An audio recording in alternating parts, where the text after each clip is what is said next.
reading theory. We are living Reading and here. Oh, that doesn't sound very live. It we're sounds learning. sounds a little bit too close to the edge there. How you doing, folks? Are we live? Hey, everybody. Yo, we're live. Welcome to Live Oh, and fuck. Learn, the only podcast where everyone reads theory. I am the soy pill with me as always as IRI, Pisco Hutch, Oh my god. My and shit stopped special working. guest. Oh, and Pisco's gone again. And special guest, Jose Can You See? Welcome, Jose. Thank you so much for having me on, guys. So much appreciated. Jose, tell us about yourself. Who are you and why the hell did we invite you? First of all, I don't know why you guys invited me, but I've been on Twitter since 2008. Started doing this just as a way of expressing myself because I felt like I just wanted to talk. Started my Twitter account in 2008. Then I went into TikTok about 2 years ago, went on Instagram, and I guess I got noticed by a few people. I got invited by the White House a few times to go out to the VP residence, was a creator at the DNC.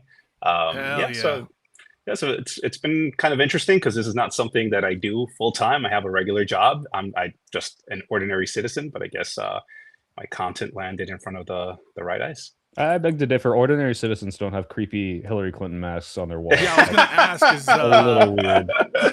I was gonna ask about that. There.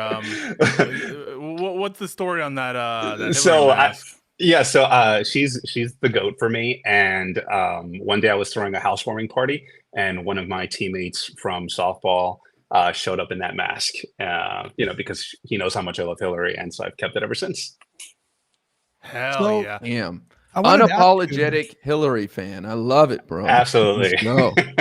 You are a unicorn on left-wing Twitter, by the way. But I know. I know. Trust me, I hear about it every day. But you got to have thick skin, and that's what I have. So I don't really remember how I found your Twitter account, but I feel like I've been following you for years.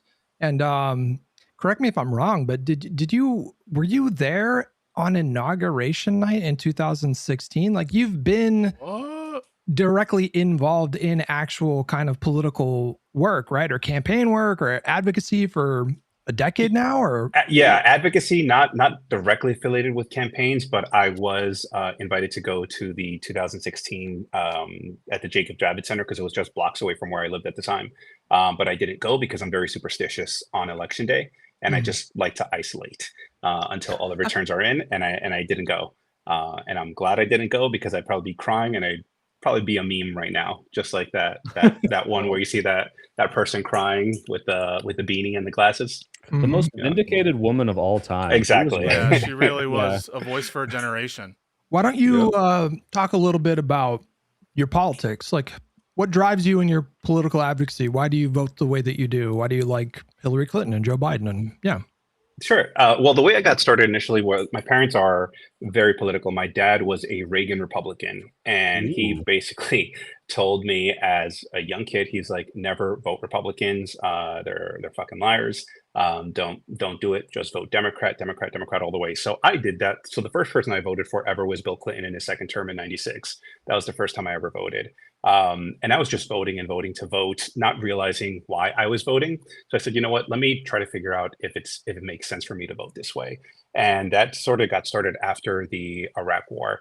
Once I started seeing, because in my mind, I felt that George Bush was telling us that there were WMDs in Iraq. That's what I heard. And then when I started looking at all the speeches, he didn't actually say that, but he was leading everyone to believe that's what was going on. And so then I started understanding how they craft speeches, how they omit, and that's really why I got into it. And as I started doing more and more research, I started realizing that I was really in line with the liberal side, the Democratic side of the party. And I also like taking pragmatic approaches. There's nothing wrong with trying to go more left, but what I don't like is when folks just look at that and not realize that we have a whole half-ass of the country that really just wants to pull us, that is okay going in an authoritarian side of it. Like that's where I have a difficult time reconciling how you can just kind of like piss away an opportunity to win. So our timelines overlap quite a bit. My first election that I could vote in was, I think, 2004, but I do recall like the 2000 election. So similar kind of timeline. I became political and started to form opinions around the time of September 11th and then leading into the Iraq War. And so the lesson that I learned early in my adulthood when it came to political engagement was that the difference between a Republican and a Democrat losing could be the difference between, not invading a sovereign country like Iraq and killing hundreds of thousands of people and displacing millions of people, or, we could have had like Al Gore. And that's a very different lesson than I think a lot of young people today are being taught through their social media engagement. We hear a lot about like the ratchet effect. And so there's this interpretation of the 21st century that sort of describes a Democratic Party that has just moved more and more to the right. But I feel like when you're, our age, you might be a little bit older than me. I am. We know for a fact that the party has moved significantly to the left of the Clinton years. And it's just not even close. Like it's pretty ridiculous how far they've moved left on a number of issues. And so, yeah, I wonder if you feel that same kind of clash that I do when you look at young left-wing commentary on TikTok and Twitter and social media. I do, because when I look at the entire scope of my voting history and the candidates that have been before me, especially during the presidential elections, to your point, Joe Biden has been the most progressive president. Now, folks on the left are going to laugh when they hear that, but he has been to the left of every other Democratic president before him, and that's a testament to the progress we've made. And the fact that we allowed Donald Trump to get back in there because we felt that Joe Biden wasn't doing enough, and then in the middle of his reelection campaign, folks decided that, hey, you know what we should do? We should really make it very well known and very public that we are not happy with the only person to ever defeat Trump, the only person to ever get as many votes as he did in the history of US elections, and have him step down. I thought that really showed how weak the Democratic Party is. It obviously didn't fare well in the election, having Kamala Harris come in for 107 days. I think she's great. She was my first choice in the 2020 Democratic primary, and I was lobbying for her to be the VP pick. But to switch horses midstream, I thought was a catastrophic mistake. But again, going back to your question, I really don't think people really appreciate how much further left the party has gone. And even polling shows that people who identify as conservatives, they used to rock with the Democratic Party more than they do now. That because they see it. Conservatives absolutely see it, but for whatever reason, folks that are on the left fringe refuse to acknowledge it. Do you still maintain that, Jose? Like that Biden shouldn't have dropped out? I think that's a pretty excuse my French. I think that's I told him it can get I told him it can get spicy, so yeah, that's fine. Oh yeah, please. I'm an inner city. I'm an inner city kid from New York, so I'm good. I agree with everything you said about Biden being the most progressive. I call him in my lifetime the best president we've had. Same. And so I have no problem giving Biden his credit where it's owed. And I think, frankly, there's a lot of revisionism on the border, on a lot of what was happening internationally that isn't fair to Biden. But like, the dude made a huge error in not stepping down earlier. And I think that when he stepped out, when he did, that was to the betterment of the Democratic Party. And if Biden had been the nominee, we would have gotten even more fucked. Why do you think that that's not the case? It's not that I don't think it's not the case. I think it's important to show strength and not kneecap the best president that we've had in my lifetime, in your lifetime. I think it's important to do that because the Republicans aren't kneecapping Donald Trump. He was indicted on 34 counts. He was criminally convicted, and they did not wince once. Joe Biden had a ton of successes in his first term, and Democrats could not get their shit together and prop this man up. Instead, what they were eager to do is to show concessions that he was weak. And I don't understand. Even folks like James Tallarico will tell you, like, Joe Biden failed us on the border. Why are we making concessions to a party that refuses to make any concessions on when it comes to their guy? And their guy is a lot more flawed than anything Joe Biden has on him. Guy, jump in, because I think you and Guy are going to be good friends here. Well, it's interesting that the first two people to come to Biden's defense after his poor debate performance were Bernie and AOC. So I'm with you, Jose. I wanted to see more of that. I wanted to see more of let's defend our man here. But I'm curious, Jose. I think if there was even a 10% chance of Biden having that debate performance for whatever reason, he shouldn't have ran for re-election. Do you disagree? No, I don't disagree. I do believe that if he wasn't, if he, I don't believe he should have ran. He should have been what he said he was going to be, a transitional president, and do that. However, I also think that we missed the big picture when if he did declare, once he declared, I was like, okay, shit, he's in it now, whatever. What I thought was going to happen is he was probably going to serve 2 years, step down, hand it over to Kamala Harris. That's what I thought was going to happen. That's really what I was what I would place all my money on. But the fact that he decided to run was definitely, I think, an error, and he shouldn't have. But once he was in it, I think everyone should have just been all hands on deck and supported the guy. And to your point, with respect but they were for the longest time. They were even when it was a mistake. They were. I mean, until that debate performance, there was whispers and whispers, but there was no major candidate to try to challenge him, even though it was a mistake to run. And I, again, all the caveats, all the throat clears about Biden, but he promised to maintain the soul of this country and to protect it. And he didn't, in the end, complete that promise because I think that he materially led to the rise of Trump 2.0 by not stepping down. And if you read about the accounts about how that decision was made, it wasn't even really a decision. They fell into it. And the American people deserved better from our leader in that moment. I think when it comes to the debate performance, there were a lot of milestones that Joe Biden had to hit. They kept saying Joe Biden has to do this. If he does this, he's good. Once he did that, then he had to do this. And then finally, the debate performance is the one that got him. It was a poor debate performance. That's for sure. And he shouldn't have ran. However, that poor debate performance shouldn't have overshadowed the fact that Donald Trump told like 200 and something lies that whole time.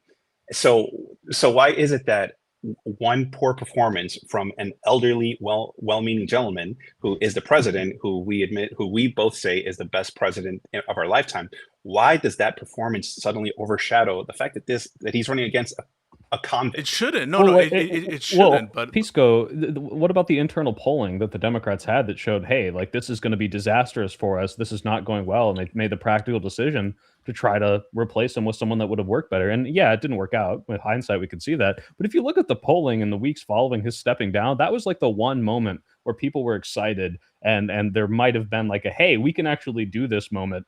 So, like, do you just disagree with that, like, decision because you think doubling down would have ultimately played better, or that they just shouldn't have done it on principle? I don't think they should have done it. I think they should have done it. He should have stayed the course on principle alone, and I think Democrats should have just stayed propping him up. I think we should have just been just as stubborn as the Republicans. Whether that meant that we would have bled more House seats, more Senate seats, then so be it. But we would have shown strength. I don't think coming out against the way the Democrats did, especially because it wasn't even a private conversation. At least at the very minimum, it should have been a backdoor conversation where they just talked to Joe Biden and just said, "Hey, you have to step down." What we started seeing is a snowball effect of folks putting out letters, putting out statements where they were just kneecapping the guy, and eventually he had no choice but to step down. I think that's not a show of strength. I think that's like trying to gaslight the country into thinking a dementia, guy falling apart in front of everyone's eyes is like still doing okay. I just don't see how that would have worked out for us in the good. Come on, well, you don't really think that he had dementia? No, not actually dementia, but a failing brain. He was not all there. No, I don't even. And listen, I mean, he was aging, but when you look at the track record of his administration. I didn't say he didn't do a good job. I'm just saying there's no way you can hold that guy up in front of the public and say everything is fine. Don't forget that he sat down for a 5-hour interview with the special counsel when it came to that special investigation. The Her report, yeah. Right, the Her report. And he said, Joe Biden comes across as a well-meaning guy whose memory, lapses every now and then. But he sat down with the guy for 5 hours and answered questions.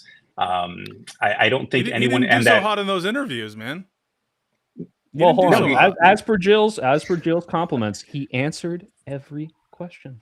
Well, but hold on a second. I think this is exactly what Jose's talking about. It's like we're focusing on these little things instead of like Right. the giant policy that he passed that was so profound and helpful. Like, I think I was going to ask you, Jose, when you say the Democrats let him down, are you like, does that include the rank and file? Because I feel like we have a responsibility to take what these nerds do in Congress and promote it and market it and sell it like the Republicans do. Because Trump is a mess, but goddamn, they shine that turd to make it look amazing what he's doing. They're not doing so great right now. I think the Democrats that signed off on that letter for Joe Biden to pass the torch, I think they're the ones who let us down.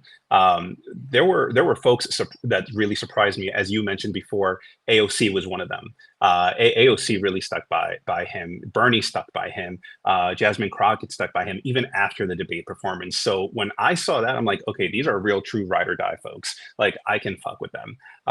But anyone else who kind of like winced at the slightest thing, especially when he had such a great record with the Chips and Science Act, with the Biden infrastructure bill, with everything that he's done, how could we not just talk about all the successes that he accomplished in such a short time with such a divided Congress? So, it was razor thin margins. I can't believe you're just sitting by, Hutch. I mean, I'm about to jump in. Hang on. I just want to lay it out. Jose just said, notwithstanding the effects in down ballot races from the House, notwithstanding the effect of. So I just want to make it clear for the audience. I remember. Let me speak. Wait, no, I want to state it out loud. So, notwithstanding the effect on down ballot races in the Senate and House, we should have stuck with Biden. That's crazy, isn't it, Hutch? That's against your own view. I was literally about to jump in. Jesus, I know. I just wanted to put it out there. All right, listen. You're my boy, Pisco. I love you. You're my boy. Yeah. So I'm with you conceptually. Like, I think I want to live in a country where people value his legislative accomplishments, his administrative accomplishments. Like, these things to me they do matter more than the fact that he had lost a step. And I think that should matter to more people. I guess my thinking goes to, we just don't live in that country. And so I guess I don't have the kind of loyalty that you are espousing here. Like, I think once a politician outlives their usefulness in terms of like their political career, then you should cut them immediately and not feel bad about it. I appreciate your ride or die sentiment, and there's a part of me that really likes that energy. And I think that the country would be a lot better off if more people had that energy. But I use that same logic, for example, maybe we can segue, because I know you have strong opinions about the Crockett race. And I look at the Crockett race kind of the same way, where, I don't like the fact that James Tallarico and Graham Plattner and a lot of other left-wing populists are sort of throwing the Biden administration under the bus. However, I do view it as kind of necessary in a state like Texas, like a candidate like Tallarico, who is running on a much less partisan kind of platform in order to appeal to potential crossover voters in Texas. I think that's just smart strategy. I don't like that Graham Plattner is like trashing the party in Maine and with these like fireside chats. But I think that that's probably like the right move strategically right now. Do you think about politics in a kind of Machiavellian way ever, or is it about loyalty for you? It depends. So with respect to what happened with Joe Biden, since he announced that he was going to run for re-election, I don't think he should have, but the fact that he was in it, I think it weakens us to cut him down. I don't think it's a good reflection on the party to say, look, this guy is so weak. I can't believe he's going to run again. Let's just swap somebody in and not have a primary. They had a primary at the DNC. And no one challenged it. I get that there was a process in place, but that's how people saw it. So I really think that really weakened us as a party. Now, with respect to whether Kamala Harris helped to us, for Democrats to keep more seats, it's a valid argument, and I agree that she definitely did.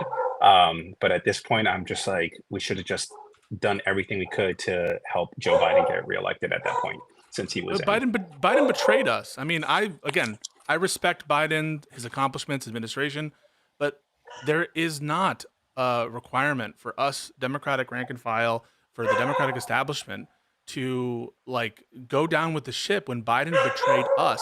The act of not having a real thought out process on whether or not we should run again, that was fundamentally a betrayal.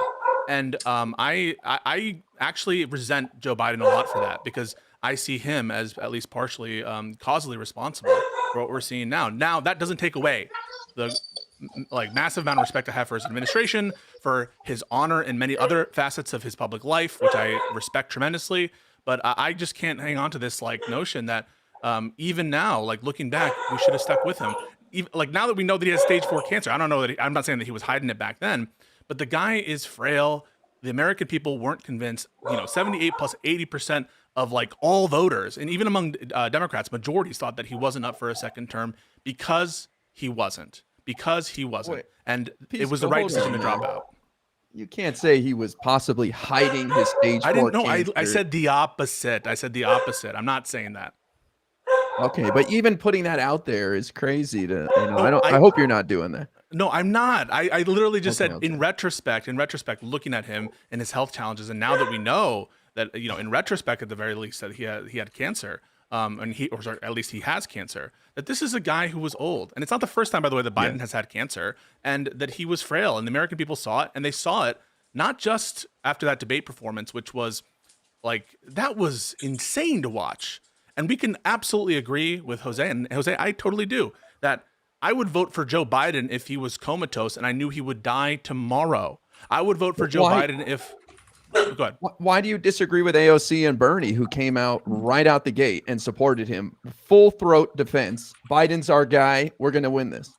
Well, they gave specific... hang on. She did a 2-hour IG live stream where she talked about all the reasons. There were a lot of logistical hurdles that were completely legitimate that she brought up. She worried about her ability to secure support among labor organizations and unions. She worried about Kamala's approval rating. She worried about her ability to, secure the confidence of the donors and, secure the support from the delegates. I mean, all of these things were very, very valid concerns. You can't call that delusional. No, the overall calculation. No, yeah, of course it would be messy. Of course it would result in where is this money going that's already been raised? Can you use it for someone else's campaign? What will it look like? Of course it will be messy. That's just priced in, though. The guy couldn't continue. The internal polling were absolutely shocking. I mean, we would have seen probably New Hampshire, New Jersey turn Minnesota. red. I mean, that would be a nightmare. And think about where we would be now.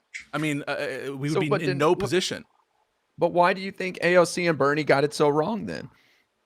Because I think that in that moment, I think that they were concerned that their ideological counterparts within the Democratic establishment would, coronate someone that they didn't think was up to the task, maybe Kamala Harris or maybe some other person that they didn't align with, or maybe they genuinely thought that. But I just think that it was the wrong calculus. It was the wrong calculus then, in the polls, I think, bear that out. And the American people's judgment, I think, should have been trusted there. I think it was too. Sorry about that. Go ahead. Sorry. Yeah, I honestly think, and I don't have anything to verify this. This is my headcanon. I think it was to avoid the criticisms that Bernie got in 2016, where and that's possible too. It's held out so long for a concession that they partially blamed him for the loss. They didn't want to be seen as you're driving internal party division. You're sabotaging our candidate. Now, of course, once it became clear that the party was going to make him step down, I think maybe they should have switched. But I think that was a gut reaction from them to avoid that criticism. Wait, real quick, Jose, could you do me a favor? Was that I think we're hearing your dog, maybe?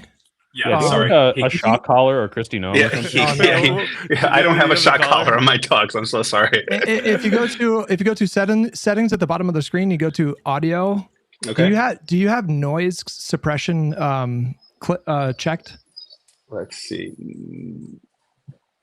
No, but I'm trying to. It's not letting me. Oh, okay. All right. Maybe it does. Oh, I think I heard something different. Try talking. I think he muted him. No, he muted himself now. Oh, there we go. Is that better? We don't hear your dog, but you have to tell us about your dogs now. Okay. They're adopted. They're adopted. They don't get shocked. So yeah. Okay, great. That's all I need to know. Well, as much as I would love to litigate, Guy, you want to keep going with it? I just want to say I never thought Biden committed to not running for a second term. Maybe I missed it. but he didn't. He definitely did not. He said he was going to be a transitional president. Those were the words he used. For some reason, people understood that to mean that he was going to not run a second term, but he never made that promise. Never. So there was one Axios article where there was some background reporting that, you know, a few people that worked with Biden's campaign claim that he had told them that he had an intention to run one term. But every time he was ever asked the question, both during the campaign and during the early stages of his presidency, people would ask him, like, do you intend on running again? Because the old discourse was already happening back then. And he every single time he said, look, my intention is to run again, but I'm not going to, you know, make any announcements just yet. Yeah, mine is not, my assessment is not based on any kind of promise that Biden broke. I mean, he broke that with the pardoning of his son, but we'll put that to the side. Mine has to do with his capacity for the job and the assessment about whether to run for a second term. And we know, by the way, that in his like last year of governing, he like didn't even have cabinet meetings. I mean, the guy was disengaged from a lot of domestic policymaking and seemed to be sort of enraptured by foreign policy. And you know what? I'm fine. Presidents, you know, they designate people to run policy and they, you know, pick personnel as policy. No problem with that whatsoever. But in general, I do think that that was a fault there. And we need to acknowledge that. That's what makes us different than Trump. And I think we need to be more ruthless and strong, but I don't think we need to be like just dying on the ship of Biden, but while acknowledging obviously like Trump is so corrupt and way worse, and Biden's administration was good. Well, I want to challenge your idea that Biden wasn't involved. The 2023, we had the debt ceiling fight that Kevin McCarthy said he was actively involved. I mean, then the next year we had the bipartisan border bill. So I don't know, you know, the Republicans were in control of the House. So it wasn't really much he could do. But I want to ask you, Pisco, do you not think Biden could have continued to be president for 4 more years? I mean, the results were there, whether he was personally as involved as possible. He put the right people in place that were delivering results. Oh, I'm going to trigger so many people right now. Couldn't be president for another 4 years? I'm going to trigger so many people right now because I'm going to ask you what you mean by could. You mean like could he like finish out the term or be more effective than Trump? Yes, obviously be way more effective than Trump. He wouldn't be corrupt as Trump. He wouldn't be, you know, destroying our country. And so yeah, he could do the job way better than Trump is doing the job. But you need to tell me what you mean by the question. Then Ira. No, not comparing it to Trump. I'm just saying, I think Biden could have been in a medically induced coma, and they wake him up for 10 minutes a day, and he communicates via blinks, and he would have done a great job running this country. Then I agree, he could have done the job. That's what you mean? Yes, he could have. But I think he would have achieved results. I think we would have kept going on this route, and we would have done just fine.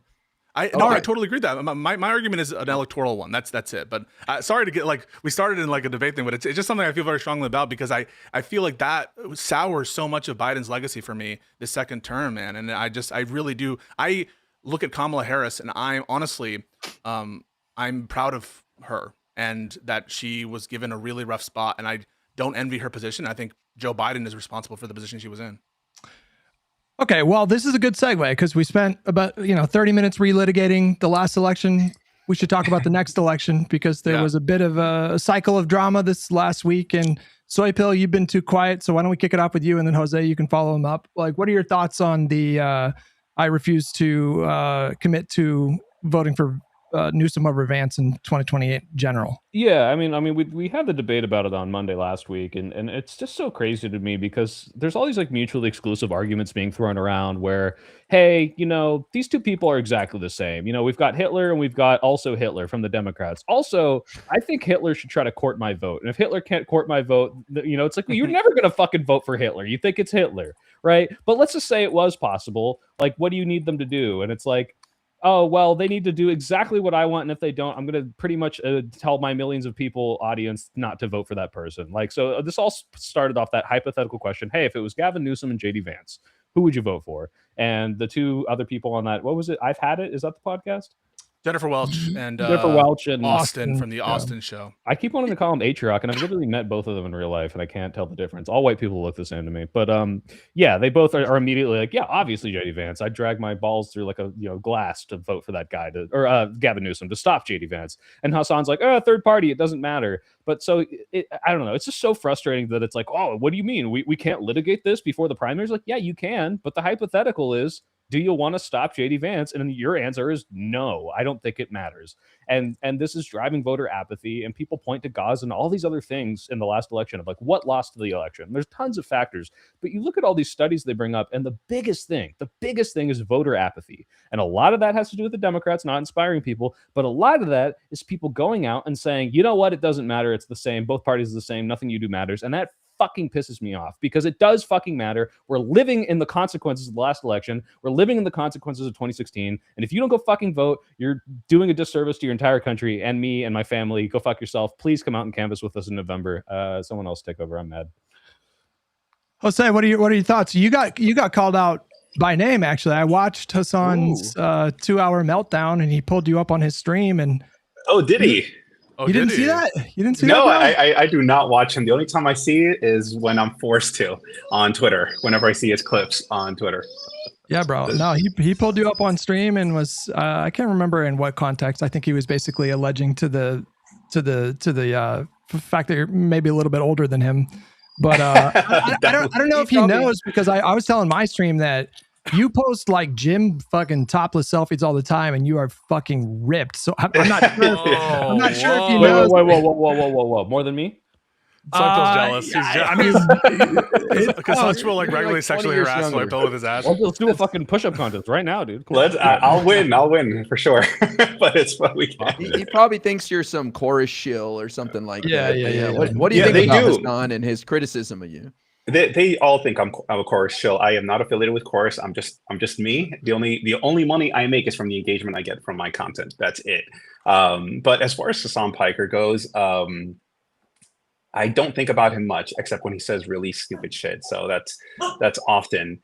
But the fact that he answered a hypothetical question, got shit for it. I don't even know why he's answering a hypothetical question, because the person who's at the top of the polls right now is Kamala Harris. She's the one with the name recognition. But he answered the hypothetical question, and then he said he would vote for an unknown third-party candidate. And at the same time, he doesn't offer who he actually would support. That is never at the tail end of the conversation. It's always like, do not vote for this Democrat. Do not vote for them because they are this, they are that. But they never tell us who they would rather support. They don't try to build a coalition of voters. They don't try to advocate for the candidate that they would rather push. Mind you, no one has declared that they're going to be running. No one has on the Democratic side. So but we know already. I mean, it's Ro Khanna's gearing up to do it. Like Gavin Newsom, like these people wouldn't be like, wow, I'm just a measly California governor, but I'm visiting South Carolina because I just like it here. It's like, no, they're spreading their roots. They're making the connections. Like we can kind of tell it's going to be like between at least Newsom, Gavin, Mark Kelly, and then a hodgepodge of other candidates in there are very, very likely. Like I'd be surprised if they were. Well, I'm calling it. It's going to be Kamala Harris. That's who's going to be the nominee. That's where I'm landing. So the hypothetical should be, would you vote for Kamala Harris or JD Vance? Either way, it's a hypothetical. I mean, the fact that he would vote for an unknown third-party candidate without knowing anything about them, him or her, I just think speaks volumes about what a moron he is. I agree that the nominee is likely at this point in time right now. And of course, like the whole landscape can shift. There can be a seismic shift. And then of course you would probably like update your analysis, but I agree with you that the most likely candidate right now is Kamala Harris. And I get so much shit from my audience and from other people's audiences when we do these podcast episodes. But, a lot of these 2028 Democratic primary hopefuls are, for whatever reason, not including her. And so, Gavin Newsom's been at the top of all those polls, but in every single poll that I've seen so far that includes her, she's at the top of the list. Right. Now, she's one of these too. Newsom is rising. Like he's definitely done a really good job of getting his name out there, and he's positioned really well as governor of California because he can flex his ability to do big stuff as governor of a state with a supermajority blue legislature. So he can, tell the state assembly or the state legislature, yeah, exactly, to put a measure to the voters to change the Constitution, to like fight Trump in that way. And what Democratic Party primary voters or the base right now are saying is that they value above anything else is that fight. And so he just has that huge advantage. But yeah, I have some other thoughts, but let some other people jump in here. Pisco guy. I want some of the people in the chat to chill the hell out. Jose and Hutch are just looking at the polls and making a descriptive claim about what is likely, and you guys are losing your shit. Like, fuck off. Like, are you emotional babies? You can't like look at a poll and say, yeah, according to the polls, she's leading the polls. Are you stupid? Are you that emotional? You can't just say, hey, I wouldn't like that if it were the case, instead of attacking Hutch and Jose for just reading polls. And I don't want Kamala to be the nominee, to be honest with you, for reasons related to electability. But to answer the question, yeah, it's a hypothetical. You should answer the hypothetical, and I would respect it a lot more if instead of if you were doing a kind of strategic thing, to be like, I'm going to keep my cards close to my chest. And that is what some people have done. And you know what? All power to them. But when you answer the hypothetical that way, you open yourself up for criticism. And if this is a way to get leverage, guess what? Then we're doing our jobs by calling it out. Because presumably the reason you're getting leverage or clout has to do in part with our reaction. That is, those of us who are in the sane lib world, that you're getting some clout, you're getting some leverage for your eventual nomination based on our reaction. So there should be no hurt feelings for libs overreacting if that's part of the strategy, is to, like, up your clouded endorsement. And for the record, I want to clear up, no one here, I mean, I'm assuming, no one here is saying you have to pledge your loyalty to Gavin Newsom before the primary. It's the hypothetical is in the general, right? No one's saying it's going to be him no matter what, so you have to accept everything. No one here is above criticizing Gavin Newsom. I don't think, is anyone here like, is Gavin Newsom their first pick? No. One of my top two. Top two? What's your other one? Kamala Harris. Okay, cool.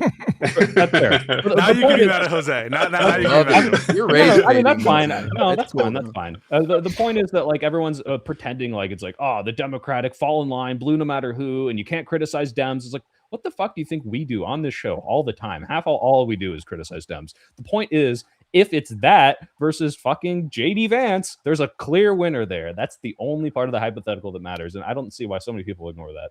Well, I think I'm ready to mail my ballot in right now for the November general, because I'm voting for whoever the fuck the Democrat is. I couldn't care less. And if you can't make that commitment right now, then fuck you. That's what I say. What if it was Jeffrey Epstein? Ha, ha, ha, ha. Well, obviously it's yes going to be or one no? of like 20 people. It's not going to be some crazy ghost of Jeffrey Epstein bullshit. So we don't even have to entertain that. And you got done dirty on that, Hutch. You took that bait. I'll bite the bullet. I don't give a fuck. But like here, let me describe like what makes me furious about this moment. And I'm going to give you guys a prescription that I think that you should follow. Okay. Do not let these people frame their intention, their stated intention, in a neutral way, like, oh, they're just saying that they would vote for a third party. That's not actually what they're saying. And the logic that Hassan gave after the fact, which is like, this is how you pressure politicians, right? You create leverage.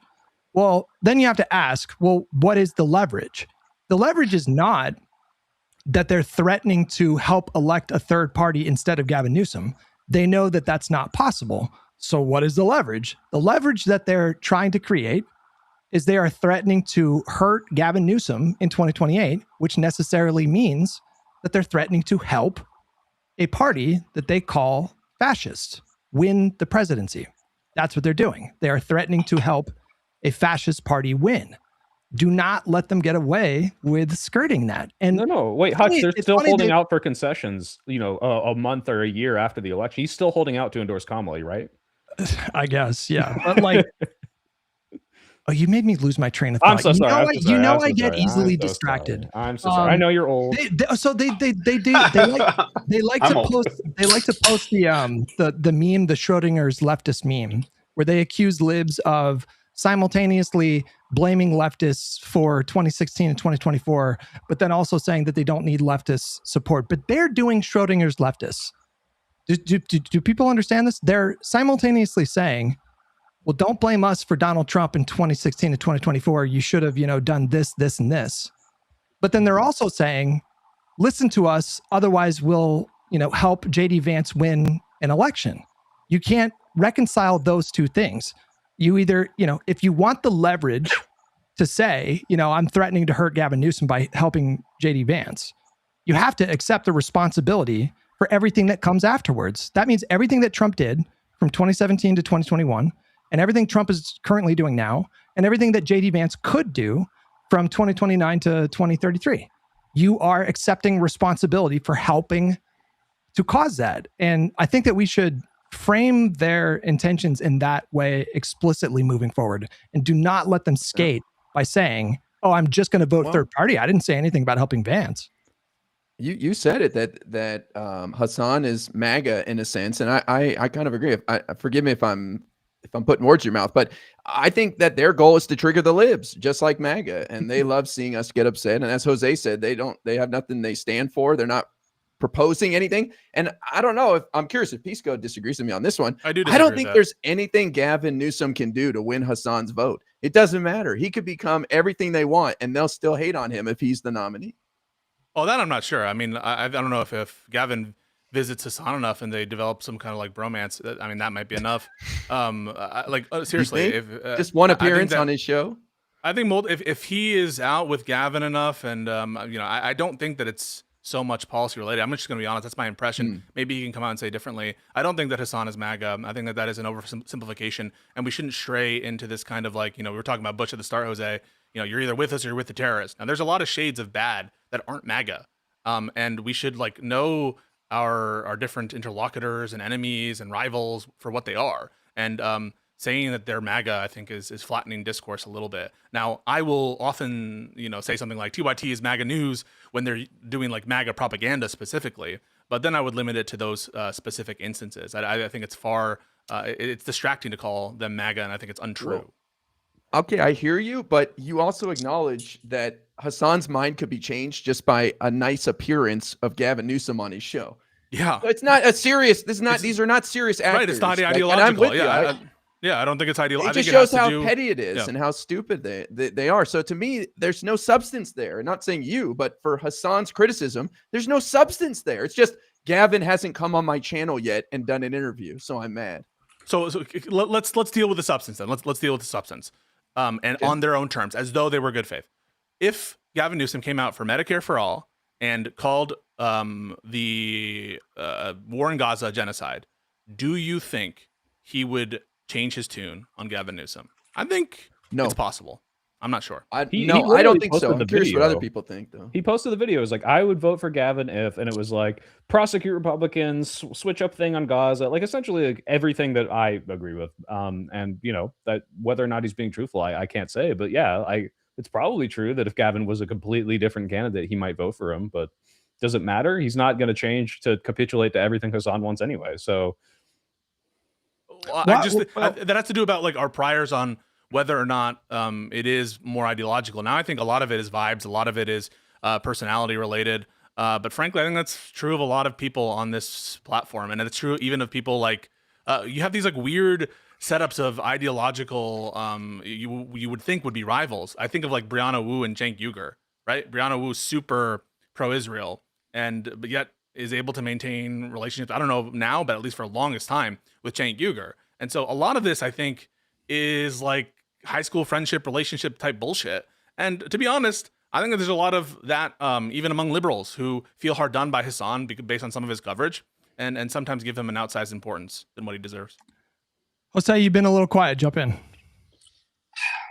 Well, with Hassan specifically, I mean, I would like a reference point. I would like to know who his ideal candidate is.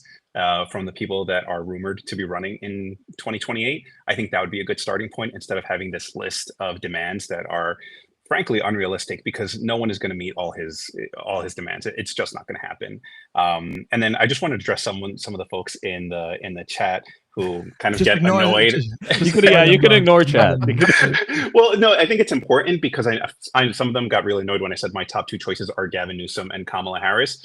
They can be annoyed all they want, but the fact remains that you have to be a registered Democrat if it's a close primary. You have to know about the party infrastructure in your state. If you want to support another candidate, make sure you are really well-tuned, fine-tuned with what's happening in your state, in your primary. Knock on doors, advocate for your preferred candidate, and make sure you get out there and tell your neighbors to vote for this person in whenever that primary happens, if you want another candidate. Because what's going to happen is the folks that are really entrenched with the party are going to be promoting Kamala Harris. So do not be surprised when and if she becomes the nominee in 2028, if you did not do your part.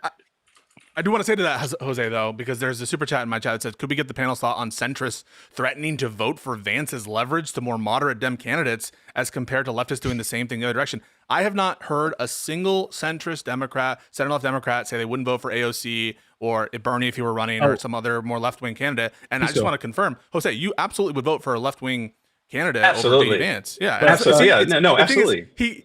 He doesn't even need to let me finish the question because it's just so obvious, and that's what the answer we want from leftists. But back in 2016, maybe they're referencing this. I do remember there was I don't know how big this movement was. There was a fair amount of people that were saying, if it's Bernie Sanders and Trump, I vote for Trump because Bernie Sanders would devastate the American policy. Who the fuck was saying that? Maybe some corporate donor people. And I'm honest with Sure, you, I'm not even just. I'm not doing the fucking. I just want to say, I'm not doing the kind of wink, wink, nudge, nudge quote. There are some of those business type people who were talking shit about Bernie, who are kind of more centrist type individuals. But in terms of partisan Democrats, fucking no one was saying that. And if they did say that, send me the screenshot.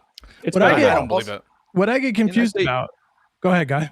Oh, I just want to say quickly, I don't think this would be the same Kamala either. We're talking Kamala 2.0 with the full 2 years to rev up, and I think she'd come out swinging hard. People seem to think it's going to be coconut pilled Brat Summer once again. No fucking way. This is going to be a brand new Kamala ready to swing.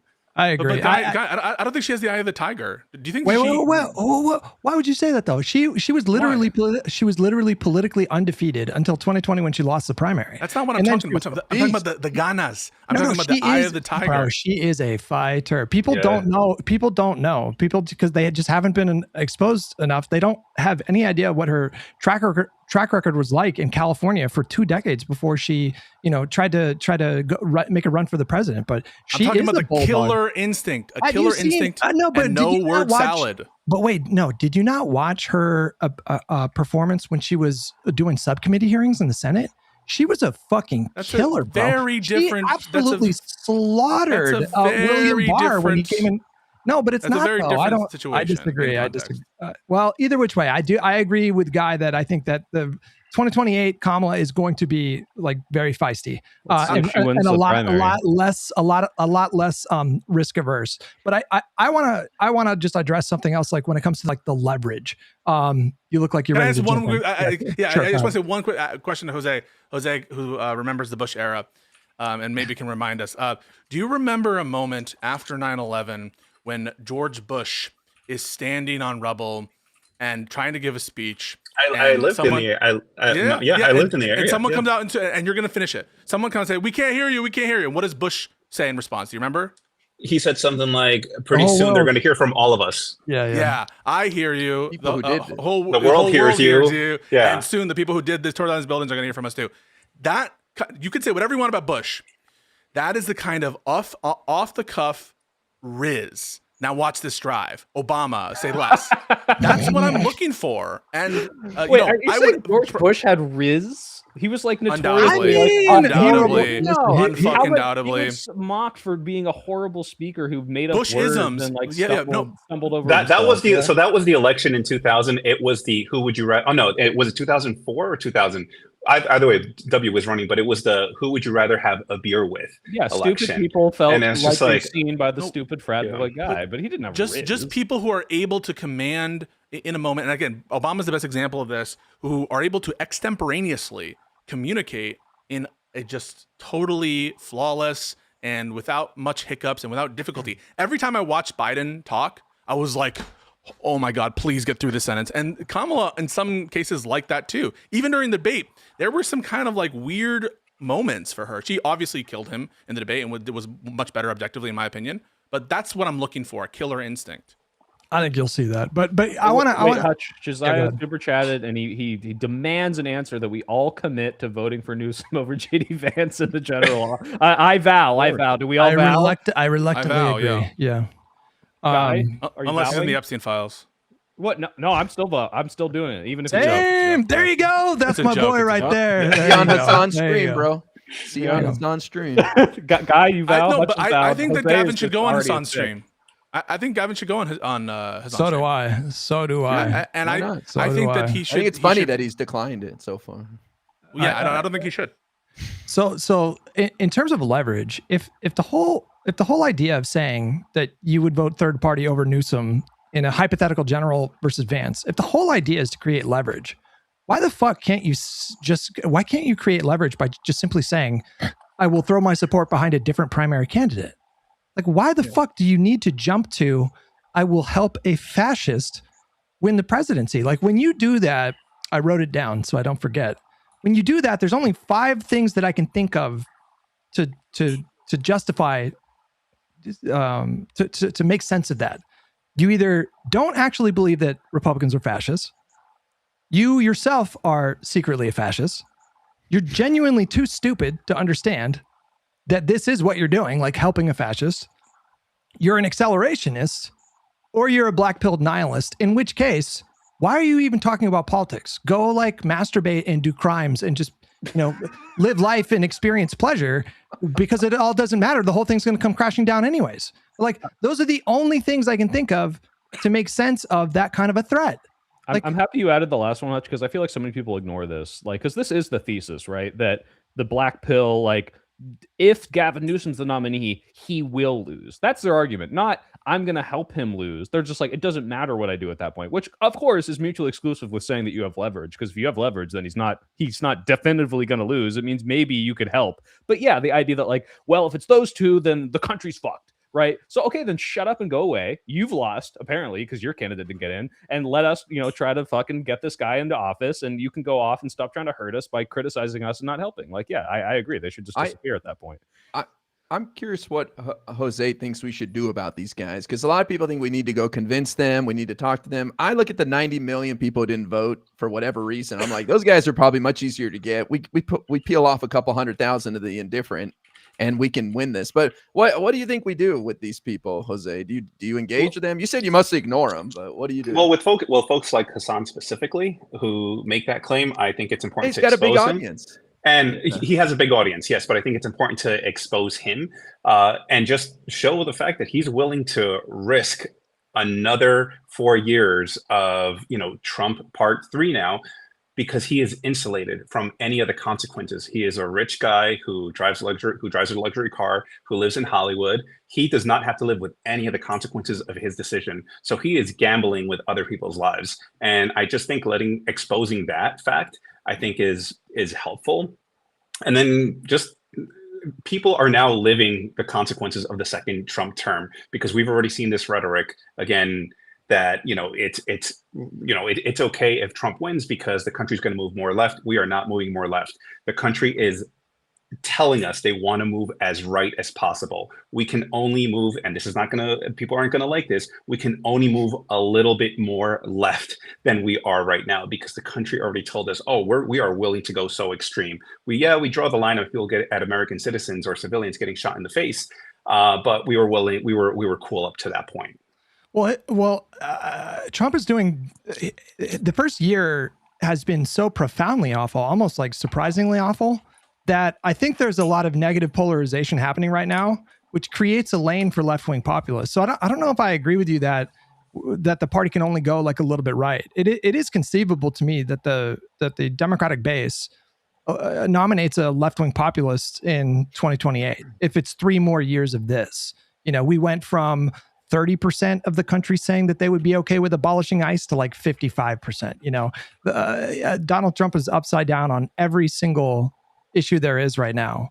And if we get plunged into some kind of a recession or something like that, then it's really like all bets are off. I mean, you could have like an FDR style candidate come in there and push the needle like way in the other direction. So here's the hard truth, in my opinion, with respect to like where to orient yourself or triangulate your position. I don't know what you want to call it. Populism and populist politics is having a moment right now, and it's impossible to deny that, with some exceptions, maybe Mark Carney in Canada, but really with few exceptions, Albanese right now is getting thundered in the polls, Keir Starmer, Macron, across the world, there's a populist moment, and the lefties are absolutely right about that. And I don't think that where the American people are at is ideologically committed to the right or like on these cultural issues. I think it's about how they're being spoken to with what kind of aura. And so, yeah, I'm not really committed ideologically to one particular version of the Democratic Party. I want killers who are able to communicate. Unfortunately, that's like the major part of politics now, is being able to communicate in that way with the broad section of America. I have a question for you, Hutch.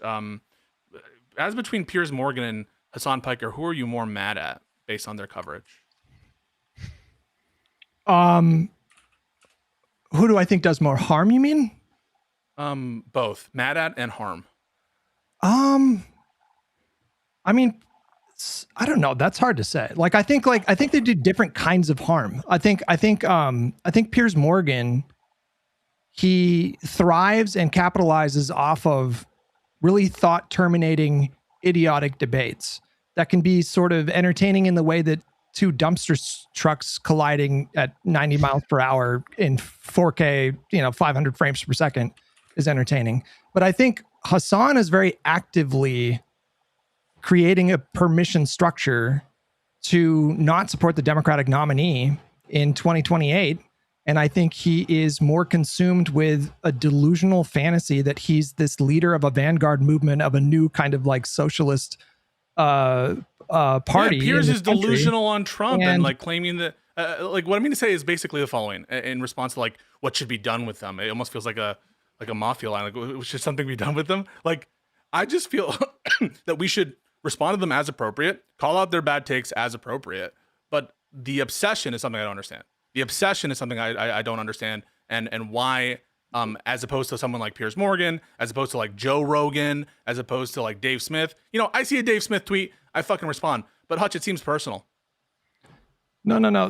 What I find personally aggrieving about Hassan is that I think his actions and his attitudes, and it's not just him. I don't just talk about him. I'm very focused on him in the last week because of what he said. And I think it kind of vindicates what I've been saying, what I've been trying to tell people about this part of the internet, that they are destructive, they are arsonists.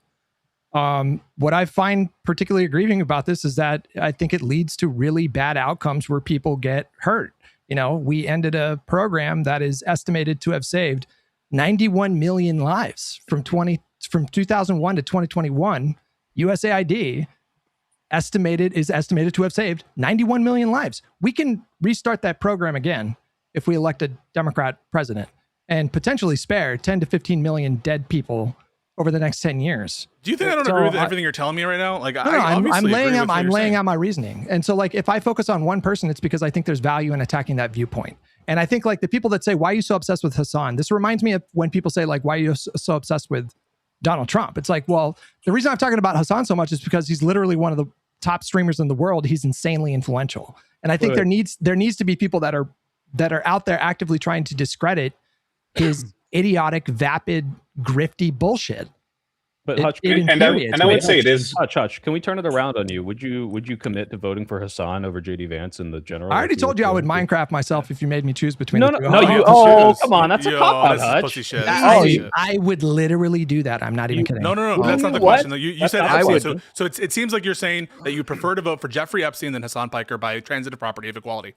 Wait, hold on. The choices are Jeffrey Epstein and Hassan. No. So you said you would vote for Jeffrey Epstein in a Democrat suit, and so that's already given. And you're equivocal. You have a different position, seemingly, on Hassan Piker running against JD Vance. And it seems like, based on that, the transitive property, therefore Epstein is preferable to Hassan Piker as leader. I think understand. That just logically follows. I don't understand how much more Hassan needs to say for people to realize. Can you respond to what I just said about the Epstein comparison to Hassan Piker? Don't do the debate bro thing. I'm going to say what I have to say. I don't know how many more things Hassan needs to say before people fully understand that he does not believe in liberal democracy. He is a I just made a point about Epstein. I'm not getting off this point, Hutch. I'm not getting off this point. He is a Marxist-Leninist. No, you're trying to point about moralize about Epstein and whatnot. And we're talking about a guy who... You think Hassan is worse than Jeffrey Epstein. That's what it shows you, Hutch. That's what it shows you. What is Jeffrey Epstein? You did when you said I would vote for Epstein over fucking JD Vance. Tell me, what is Jeffrey Epstein's policy platform? Dude. You don't need to know Jeffrey Epstein's policy. You don't need to know. Here's what I know about him. You said you'd vote for him on abortion. You don't need. You voted for him over JD Vance. Here is what I know about that. Here is what I know about Hassan. He romanticizes, lionizes, and idolizes Vladimir fucking Lenin. Do you know how many people, fucking millions of people, I'm not died moving under off his this point, regime? Hutch. This is a And you wanna dodge. This is a moralize? dodge. No, This you're is a doing prime dodge. This is a ties. dodge. This is No, this is you're not doing prime prime time ties. anything. Yes, you are. No, Yes, no, you this is are. not prime Hold on, hold time. on. You This is not prime justified time. me. No, I'm not. You I'm not moving justified off me this why point. you would vote for Hassan. Why would you vote for Can we- Hassan? Harm reduction. Hassan would be better than JD Vance. That's why you would vote for reduction? Epstein over JD Vance. Wait, that's why you would vote for Epstein over JD. That's why you would vote for A Epstein over JD Vance, Marxist-Leninist? right? Isn't it the A case that you would vote for tanky- Epstein over JD Vance? Didn't you say that? And A presumably your tanky. answer. You're saying it would be harm reduction to So vote. for a then tanky. say it, Hutch. Yeah, Say that I view Jeffrey No, it's Epstein on as a you better to leader than justify Hassan to Piker. me. No, No, it's your on own you. statement. Wait, No, it is you on know you you fucked to yourself. justify to You know me. you No, fucked you yourself. fucked You know you yourself. did. No, you're telling me that you would vote for somebody who presided over tens of millions of deaths, Pisco. That's the guy. Hassan Piker? Hassan Piker has No, killed he 0 models people. his politics after fucking Vladimir Lenin, and then you're turning it around on me. So Like, then just say genuinely then say Epstein is preferable to Hold on, Hassan Piker. I'm starting to feel embarrassed because Jose's here, and it's like we're fighting. So let's. Oh no, you're fine. I'm still wondering why. Can you just say? I'm still wondering Epstein is how a preferable corpse to would get Hassan Piker? nominated to be the Democratic nominee. Well, true, it's that's true. Ghost. Well, I can say it. I can say it without any hesitation. I would vote for Hassan over JD Vance in a heartbeat, and I have a feeling Jose would too. What, Jose? What do you say? Hassan versus JD Vance? Yeah, if somehow Hassan decided to jump into the Democratic fray and run and win, yeah, of course. Of course, I would vote for him as the as the. You're the Democratic odd nominee. one out here, Hutch. We'd all vote for Hassan. We all think he would be better than the Trump And- presidency. Then And I just think we have very different kind of opinions about like how Marxist Leninist governance like functions and actually is. You're in taking practice. the worst possible outcome of unintentional policies from Hassan and comparing them to intentional fascism and saying they're about equal and I would off myself. I think that's not right. He legitimately stands Vladimir Lenin. He thinks that that's a model for how to like conduct governance. Do you understand that? Campaign. I understand. Campaign rhetoric, Hutch. Okay, so That's why the campaign fuck would I rhetoric, okay? ever Okay, like- asking me to choose between him and Jeffrey Epstein? I guess Okay, You so picked Epstein already. You've You're already like- laid that out. But it's like wait, asking- Hutch. Do you think Hassan wants everyone to have health care? Yes or no? No. I'm not trying to gotcha. Oh I'm my just God, saying. bro. Do you What think is he this wants that? Do you think? question? Sure, Do you yes, actually yes, think? Okay. yes, So yes. like, I would pick someone who's trying, maybe in a bad way, to get universal health care from everyone than Donald Trump, who says, "I'm going to cut taxes on billionaires, fuck people. I don't care if they die, and let's go send ICE in and round all these people up. I don't care if worst case scenario it could be bad. I'm saying, hang on a minute. Would you fucking defend Kim Jong Un because everybody in North Korea has health care? no. Okay, Do you so think, why the do you fuck think are you this is trying to do Hassan's it here, model bro? of Come healthcare? on. Do you think Hassan wants Kim Jong Un healthcare? Is that what he's like? It's like Venezuela. Oh, have you heard of Venezuela, guys? Hassan literally said, this is what he believes. Like he believes in a uniparty. He would ban political opposition. Do you understand this? What do I care if I have health care if I can't? They form a banned political party? Nazi parties in Germany, and honestly, I'm okay with that. So It's like depending on how asking me to it's done. choose between like Stalin and Hitler. I choose neither. I would don't think welcome these the things warm are embrace of oblivion before I had to choose between. Then the I two. don't think. Wait, Then I wait, don't yeah. think Can you you go. criticize Hassan for saying, Yeah, I view, 100%, yeah. like, look, I disagree, but he thinks that Gavin Newsom's policies lead to the same bad outcomes that Trump presidencies do because he's eventually a get a new Trump. moron. Okay, and I He's a disagree with that, fucking but you're idiot. making the same argument now. I feel like you don't have He's a leg to stand wrong. on. I'm right. Who cares if he's saying something different? I don't Okay. care. Who cares? Okay, I'd vote. All right, for hold Hassan. on. Let's steer the I'd conversation vote twice a for bit. Hassan. to Sorry, negate you Jose. not We voting get for derailed a lot. My Oh apologies. no, you're fine. I'm enjoying it. I'm enjoying. I mean, I think Hassan's a pussy, but I mean, it is what it is, and I don't think he has Riz either. It's just because he has a lot of influence, right? And when you call him out on it, when you're like, hey, you have a lot of influence, you should have not said X, Y, Z. Maybe Kamala Harris could have won. He then backpedals and he goes, well, I'm just a streamer. I live in California. I'm just this idiot. He doesn't really double down on the influence that he has on the folks that watch Yeah, him. but he's not Jeffrey Epstein, though, right? He's not. Oh Jeffrey yeah, he's not. Epstein. No, I said I would vote for. I mean, Jeff Epstein's dead, but I would vote for Hassan if he was the Democratic nominee. I just don't think he has the spine that it takes to even reach that level. because again, he talks a lot of shit on his stream, but if you were to call him out on it, he always backpedals. Even on Twitter, like when people call him out on it, he always changes the framing of what is being discussed when he quote tweets someone, and he never properly addresses what the person that he's quote tweeting. He just doesn't have I think that that's totally. I think that that's totally true, and that's one of the reasons why I do get triggered with my boy Hutch, who I love. I love Hutch with all my heart. When he has the lefties in his replies, like 99% of the time, they're not like responding to anything he's saying, and that triggers me as someone who wants their question answered. Hutch. It triggers me when people dodge, and I think that he does it a lot, and I think that's wrong. Like my answer. Isaiah's calling you out. I don't know that. If Hutch can't choose between Stalin and Hitler, ask him what FDR should have done in World War II, and ask him why he hates America. FDR did the right thing because Hitler chose Stalin. Yes, he did, because Hitler represented the immediate larger threat. And then what happened as soon as the war ended? We ended up in a fucking 50-year Cold War with the Soviets. That was the correct decision. No, that was the correct decision. Okay, so you should vote for Stalin, Hassan Piker, and then afterwards we can have the Cold War with Hassan. We can have the Cold War with Hassan Piker.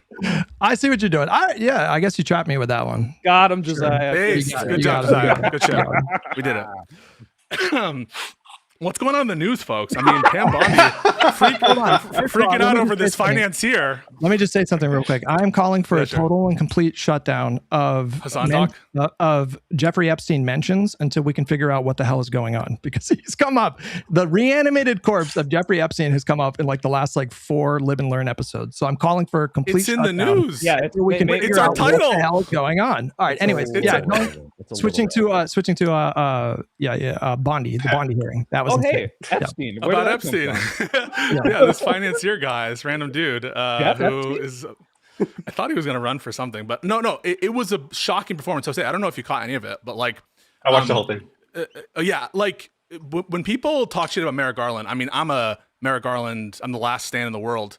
I look at how Merrick Garland comported himself in these hearings, and the professionalism, the honor of Joe Biden picking someone like Merrick Garland, who is not political and who is putting really his country above any political allegiance. To see Pam Bondi sit there, not only be brazenly political, brazenly, to use a term, shrill, I don't care, say whatever you want. They said about Hillary Clinton. I'll use it back against Pam Bondi. Use it back against Pam Bondi. Go fuck yourself. And also lie, but then to do just dumb political moves, say in response to accusations about Jeffrey Epstein and cover up. But did you check the Dow recently? What an awesome performance on every level. So Jose, give us your thoughts. Well, obviously she was just performing for an audience of one. I mean, that was clear. I think the best moment for me was when Thomas Massey went up against her, because he really drew blood. What ended up happening is he brought up some redacted documents where a gentleman by the name of, was it Lex Wexler? Is that his name? Wexler, I think. Wexler, yes. His name was redacted. And this was and Pam Bondi tried to say, well, look, his name is all over these documents. And Massey hit her back with yes, but this particular redaction had to do with a connection to a crime. And what a coincidence that his name was redacted. And she was like, well, within 40 minutes, we unredacted that information. And he hits her back yes, you did that because me and Ro Khanna were the ones that brought it up, and that's why you did that. Objectively true. Exactly. Yeah, exactly. True. Yeah. And so he drew blood at that moment, and I thought that was just the best moment. And for me, the second or the most impactful moment. And then for me, the second most impactful was when Jayapal said to her to look at the victims, Epstein's victims, and to apologize to them, and she just wouldn't look at them. I thought that was definitely historic in terms of photo opportunities. Because do you remember when Zuckerberg had a bunch of people behind him, and then they asked Zuckerberg to turn around and awkwardly apologize? I do think it's a bad look, Jose, but I think it would have been worse for her to be around and be I'm sorry, I covered up the Epstein files. That would have looked really bad too. No, she could have done what she did. She's like, you know what? I am so sorry that the previous administrations that didn't do anything about this. We're taking a look at it now, and we promise that we are going to be doing something. Do something. She could have just done that. She could have pivoted the blame back to the previous administrations, just like she did throughout her hearing. It reminds me a little bit. I'm sorry, not to make a joke out of it or light of it, but when Pearl Davis, I don't know if you guys watched the Word War debate appearance by Pearl Davis, but she came on like, and she brought with her some guy who had been like divorced and lost an alimony or whatever, and pointed to the crowd. It's like what these politicians do. It's all performative. It's all a way to try to signal and look good. And Pam Bondi crucially did not do that. She looked awful. Even MAGA, everyone wants her gone. Same thing with Kristi Noem. And I think the pressure is mounting on them specifically. Yeah, the Dow has dropped to 49,500, so we have to investigate Epstein now. It's yeah, we got to reopen that case.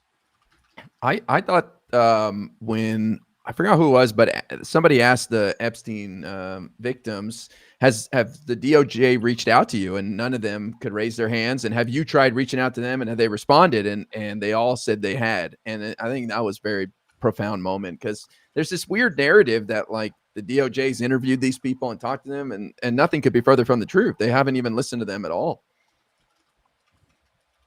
I think it's important to note that that being said, I just had an interview, and I want you guys to watch it when I post on my channel, with Michael Tracy. It was more of a conversation that turned into a debate that we had. And even though I disagree majorly with a lot of what Michael Tracy said, I disagree with a lot of the conspiracy peddling that even some Democrats are responsible for, including, by the way, Ro Khanna. Ro Khanna, who I think says way more than the evidence shows, where he is also like stating the names of people in open Congress, even though that there's no like showing that these people have done anything culpable and incriminatory.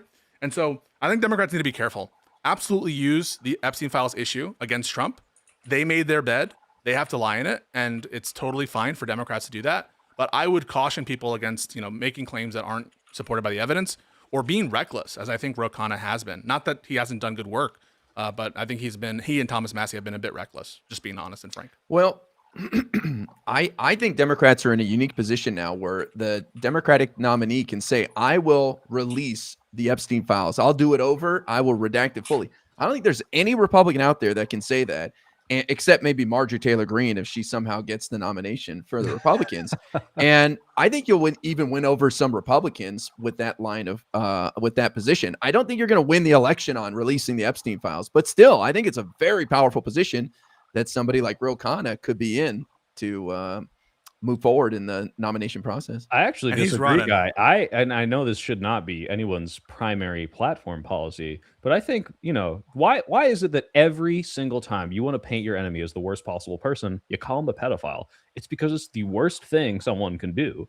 I think you could genuinely win an election off the Epstein thing. Like, hey, I truly do think if you like hammered it in as this is the party that wants to protect pedophiles and we're the party that doesn't. I genuinely think it's just such a like A-B black and white issue that enough people are like, well, I'm not voting for the pedophile protectors. Now, I'm not saying they should, but I genuinely think that's like enough of a damning thing that you could win an election off that. So it's going to be very helpful.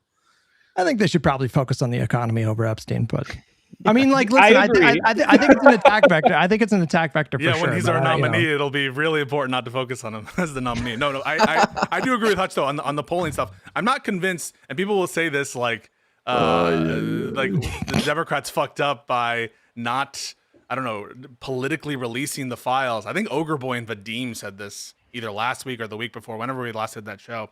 And I just don't think that this issue, even though it's a political liability, no doubt, rises to even the top 5 issues for Americans. I think it's definitely cost of living, economy, healthcare.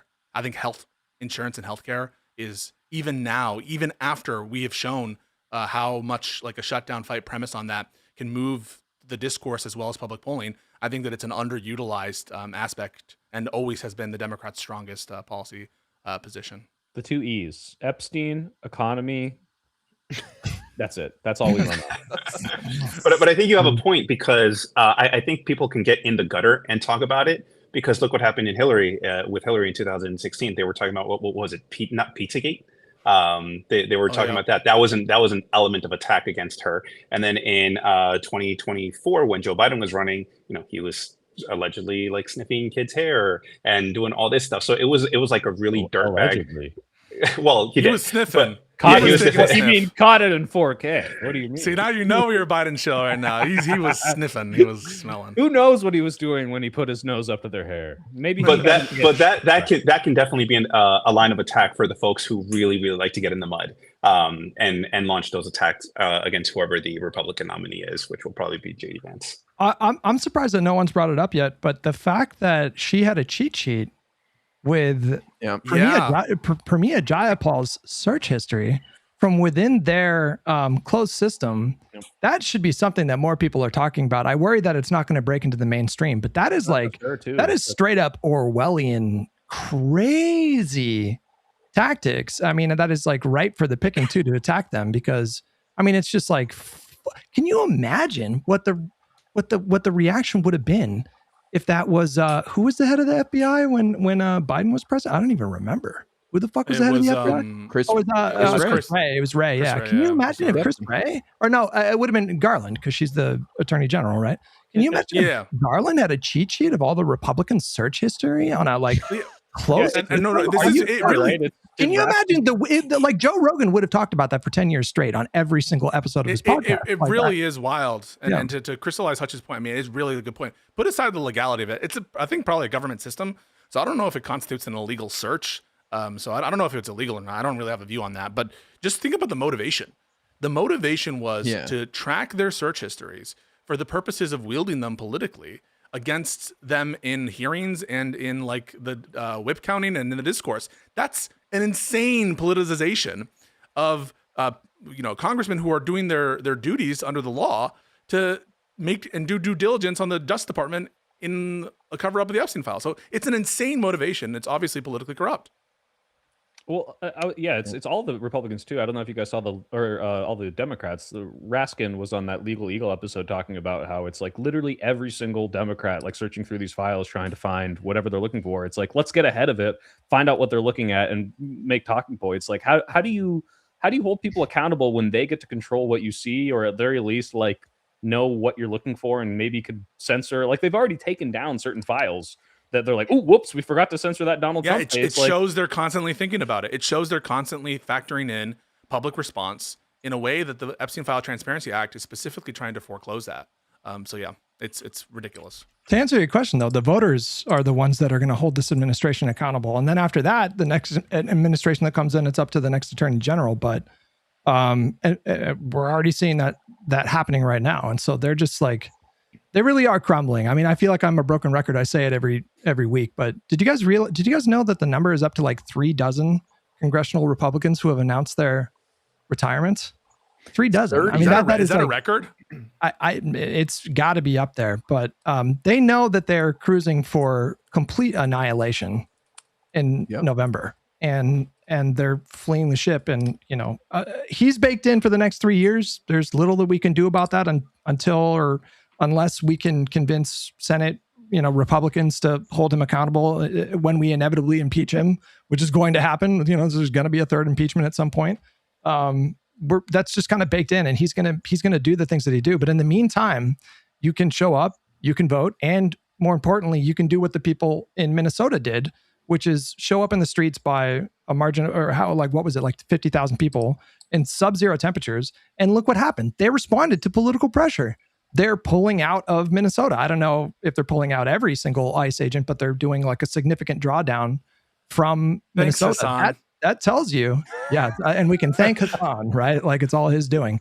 But that tells you that they do respond to political pressure. And so, I feel like they lit the beacons, like at the end of fucking the Two Towers, or the Return of the King. Like Minnesota lit the beacons for the rest of the country, and I think people should feel inspired by that. I think it should make people feel hopeful, and I think it should help to remind people that this administration bleeds. Like he's dare I say, he's not the Green Lantern. Like he is vulnerable and weak.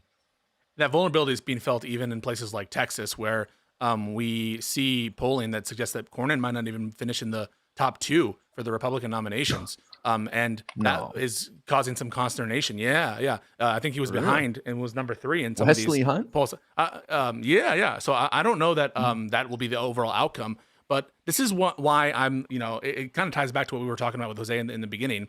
I do think that Democrats need to be ruthless and sometimes loyal when it's convenient, when it's helpful, when it's good, right? Because look at what the Republicans are doing. They're loyal when it doesn't help them, and they're disloyal sometimes when it doesn't help them. And they're just thinking purely in this sort of like MAGA cultist lens. I think it's going to hurt them. If they put in candidates like A.G. Paxton in Texas, that will give a better chance for a Democratic upstart, like, for example, Talarico or Jasmine Crockett. Speaking to of, win. good transition, Pisco. Yeah, I knew where I was think, going. yeah. I've heard Jose. We've heard that. I think you're the only like Crockett stan out of all of us. Is this true? You're diehard for Crockett. I love Jasmine Crockett. Absolutely. We were talking about how we need a fighter, and I don't see it in Tallarico. I do see it in Jasmine Crockett. That being said, if he does win the nomination, or he does win the primary, I should say, I'll definitely support him. I was happy with either candidate. I thought they were really both good candidates.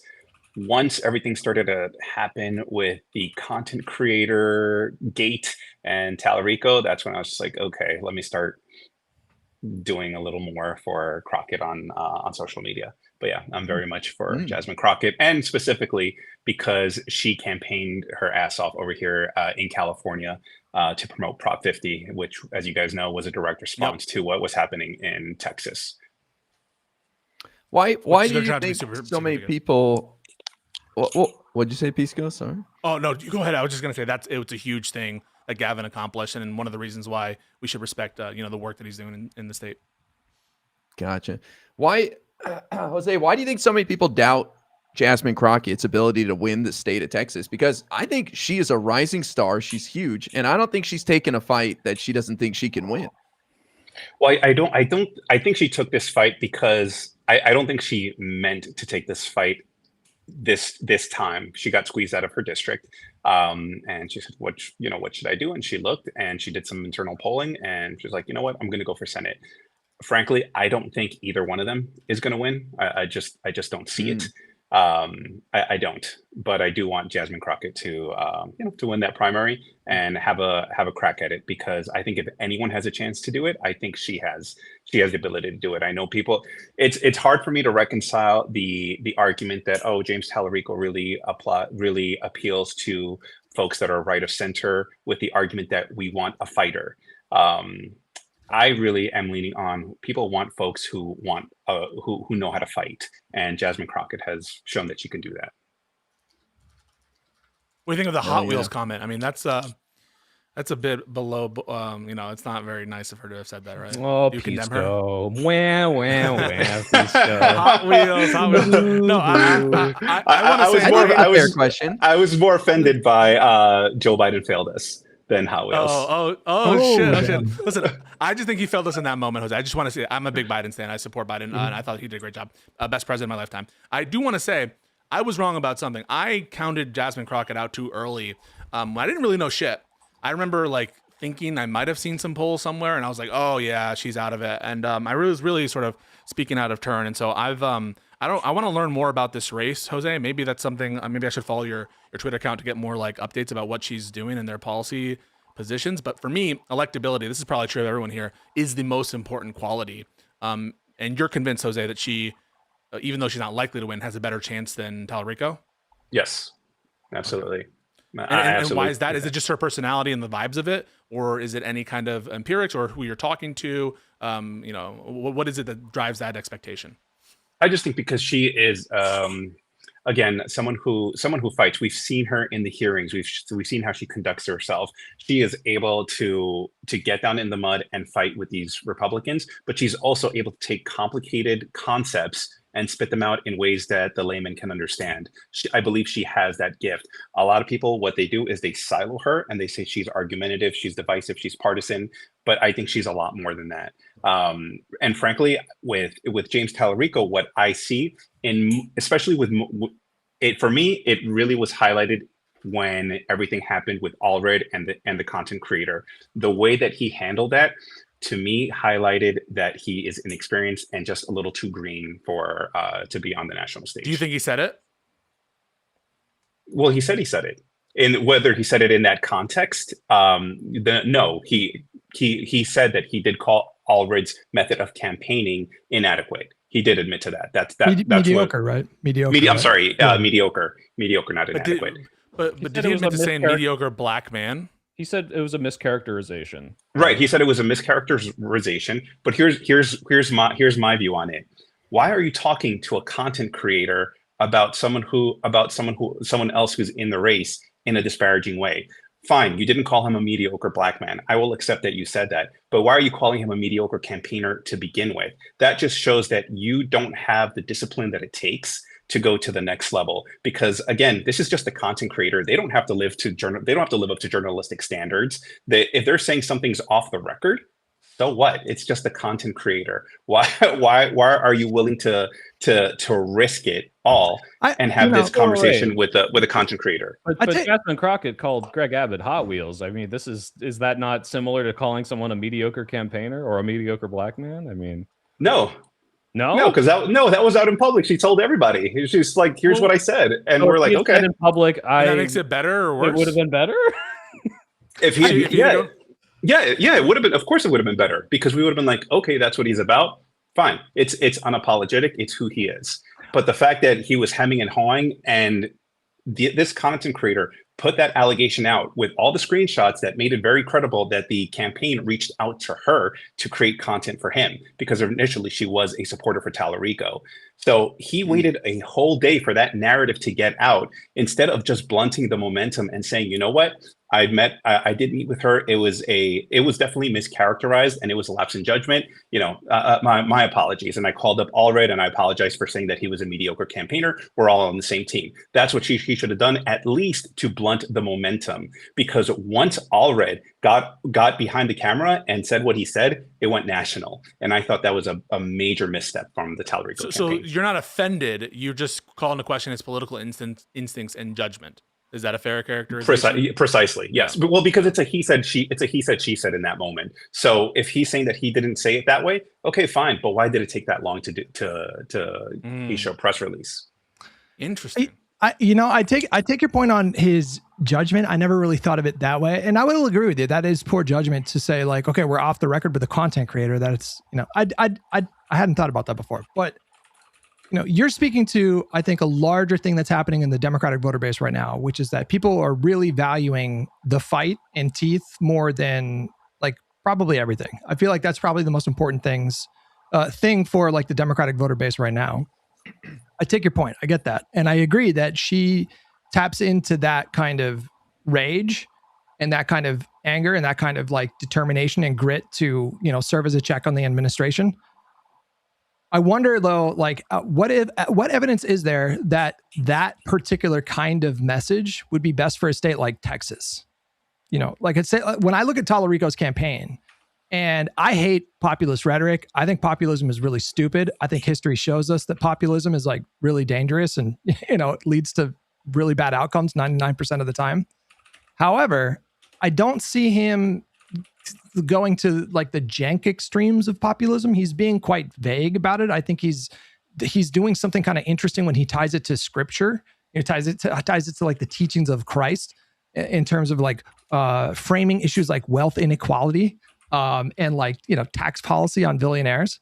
I think that's clever, and I think that him mixing all that with like scripture and then him being this like very like baby-faced, mild-mannered white boy from Texas.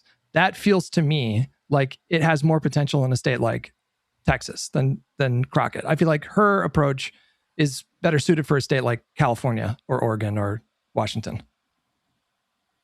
And do we agree that sorry, go ahead, Jose. Oh no, go ahead. I was just gonna say that I think that we should also take into account who their likely opponent is gonna be.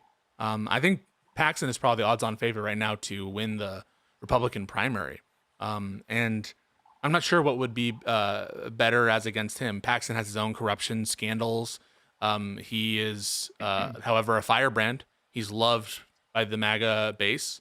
And so I'm curious in that context, as a matchup, do you think that, this is a true preference for Crockett as against all candidates, or do you think that there's a specific aspect of facing off against Paxton that makes you excited about Crockett?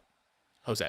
I'm just excited about Crockett, period, regardless of who she goes up against on the other side. I'm always under the impression I always operate under the impression that Republicans are just going to fall in line and support whomever the candidate is, and whoever the winner is of that primary, that's how much they were going to get, regardless of whether it was the preferred or not. I just think they're in lockstep that way. Now, I'm surprised. I'm surprised you guys think Paxton is going to win. I don't know if everybody does, but Cornyn has got a war chest of money and he's well established. And I don't think Trump has picked anybody in the fight. And also Wesley Hunt, the Republican congressman, is kind of splitting the crazy vote with Paxton a little bit. I just know that there's like a runoff situation there. So I think if there's a three-way race, there's probably going to be a runoff. At least that's where the polling is suggesting. And I think it says a lot that the incumbent candidate, who's a known commodity in Texas right now, isn't ahead in the polls. And now I know Paxton is also a known commodity, but he has shown a longevity and a kind of resilience in the state of Texas. He was impeached, if you guys recall, by Texas state Republicans and survived that. He's had his own, case with the DOJ, I think, and criminal case even. And so he seems resilient to me. And the mere fact that the incumbent is currently, I think if you take the average down in terms of the polling, I think it's a bad sign for Cornyn. Now, obviously, that could change with an endorsement from Trump, but I don't know if that's going to be forthcoming. I think Trump kind of doesn't like Cornyn. Yeah. I think Trump picks the winner. I don't put much faith in those state polls for the left or the right. They just seem kind of junky to me in general. Same thing with Maine and all the other states, too. I don't put much faith in that. Just me, though. What do you think about Maine? Jose, are you in Texas, Jose? I don't know if you disclosed. I'm in California. Cali. I'm in California. Okay, I was just curious. Speaking of which, I think someone in chat doxed you at 1 hour and 25 minutes. So if anyone wants to go back and blur that, that'd be something we should probably do just in case. Unless that's a public thing. We don't like it when chatters do that. All right, could we not do that, guys? No, I don't show the chat, so it won't show up on mine. All right, good to know that. Smart.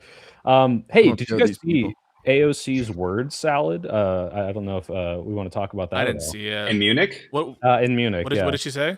Can we show? Let's show this on screen, and we're gonna use my favorite source. It's Fox News. So yeah, let's take a peek at this one. All right, you guys can all see it. Yes. Yeah. What a horrible interface. Right. And should the U.S. actually commit U.S. troops to defend Taiwan if China were to move? I think that this is such a, I think that this is this is of course a very long-standing policy of the United States. Okay, so I watched that thing 3 times. Oh, I want to see the whole thing. Well, that's Fox. That's all Fox News gives us. But canceled. Yeah. Well, I think it's a pretty. I don't give a shit. Isn't this an easy answer? Do you guys care? I mean, you just say. I can't make a decision right now. I can't preempt it. Context matters. I suspect that we would have a very strong response, but I'm not going to, pre-commit what I think should happen before I see all the facts. I think you just say something like that. I mean, so I don't know. This makes me think that she's not seriously considering a presidential run, because if she was, surely she would have prepared for that question before she went to that Taiwan conference. Right? Question. That's a big upcoming issue. On a security conference. Yes. I'm not. Listen, you guys can say that that's like, I'm doing too light of a, treatment of AOC, but to be honest, I think that a lot of these presidents, they're informed by their staff and by their, security people. And do I think that it's a bad moment? No doubt about that. But to be honest with you, I don't really give a fuck. Should the United States defend Taiwan if China decides to invade? Yes or no? Hang on a second. So I think it depends on context. I think it totally depends on the context. China invades. Yeah. So if China invades, China wants them. I think juicy chips. Yeah, I couldn't possibly predict all the multitude of different factors that would go into that decision, Soy Pill, and so I couldn't. It's too complicated of a question to answer. That's how I would answer it, something like that. What happens tomorrow? If it happened tomorrow, should we put troops into conflict with the Chinese? I don't fucking know. The answer is I don't fucking know. If I'm being honest with you, I don't know what the fucking smart strategy is, and you don't know what the fucking smart strategy is. Okay? I would say we are committed to our allies and weren't we committed to Ukraine? So do you support Biden's decision not to commit troops to fight Russians in Ukraine? Yes, we fucking were. Yes, we fucking were. Yes, we fucking were. Calm down. We were never, ever, ever committed to American boots on the ground in Ukraine. We were committed to its independence and sovereignty. We have had a longstanding policy of being willing to commit troop boots on the ground in Taiwan, not Ukraine. That there is a difference. Hang on a second. So we were committed, along with the Soviet Union and the successor Russian Federation, to the sovereignty of Ukraine. And to say that it's like that we should say, for sure we will commit troops to Taiwan if China invades, I'm not sure that that's a smart decision if you're going to be the next, commander in chief. I don't know that that would be smart. That's just me. That's my position. To be honest with you, I don't think it's that big of a deal for her to flub in that situation. And frankly, it's not that different to say something like what I propose to like what was Vice President nominee, oh my God, Tim Walz and Kamala said in response to some of the different hypotheticals levied at them during the debates. It was a bunch of word salad nonsense, basically non-committal answers. That's what I expect from this kind of shit. And I expect that in any given real situation that they would be sort of briefed and given the best possible response. Well, maybe not boots on the ground, but you could at least say we will commit to defending our allies and maintaining our treaties. That's that's like a nothing statement. Yeah, I mean, that's all it took. And so the difference between that is she looks weak, she looks like she's not prepared or whatever. But it's not like we're looking for the most coherent policy explanation of what would happen from a hypothetical, which, it seems like very likely. A very likely situation. Just say, if China invades right now, we know for certain that the right policy move is to put troops on the ground. I don't know about that. Oh, I don't know. Are you committed to that? Specifically, boots on the ground is necessarily the right answer. I know what you're saying. Yes. Yeah. But to be fair, I would have said, "What do you mean Taiwan? You mean China?" And then just had an even bigger Fox News cycle. Yeah. So we're memeing. And this is a kind of like whatever.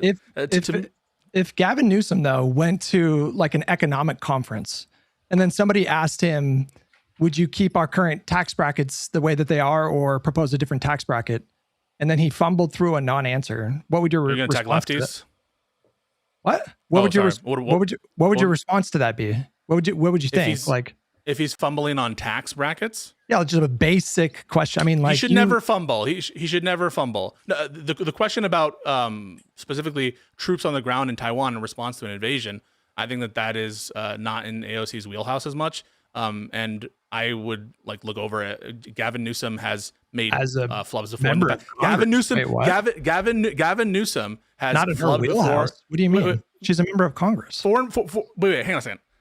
The specific military situation in Taiwan and China, do you think that's in AOC's wheelhouse? Do you agree that it's not in her wheelhouse? No, of course it's in her wheelhouse. What do you mean? Congress appropriates these funds. They would sign off on these kinds of things, right?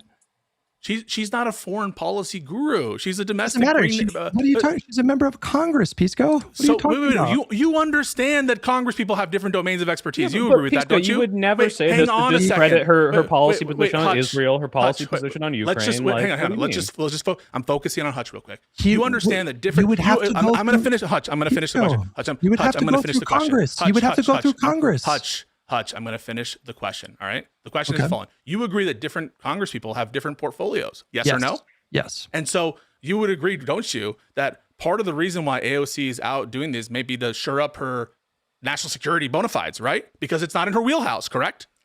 No, I don't agree with that at all. It is in her wheelhouse. So, okay. So every congressperson's wheelhouse is Taiwan, correct? I want you to say that.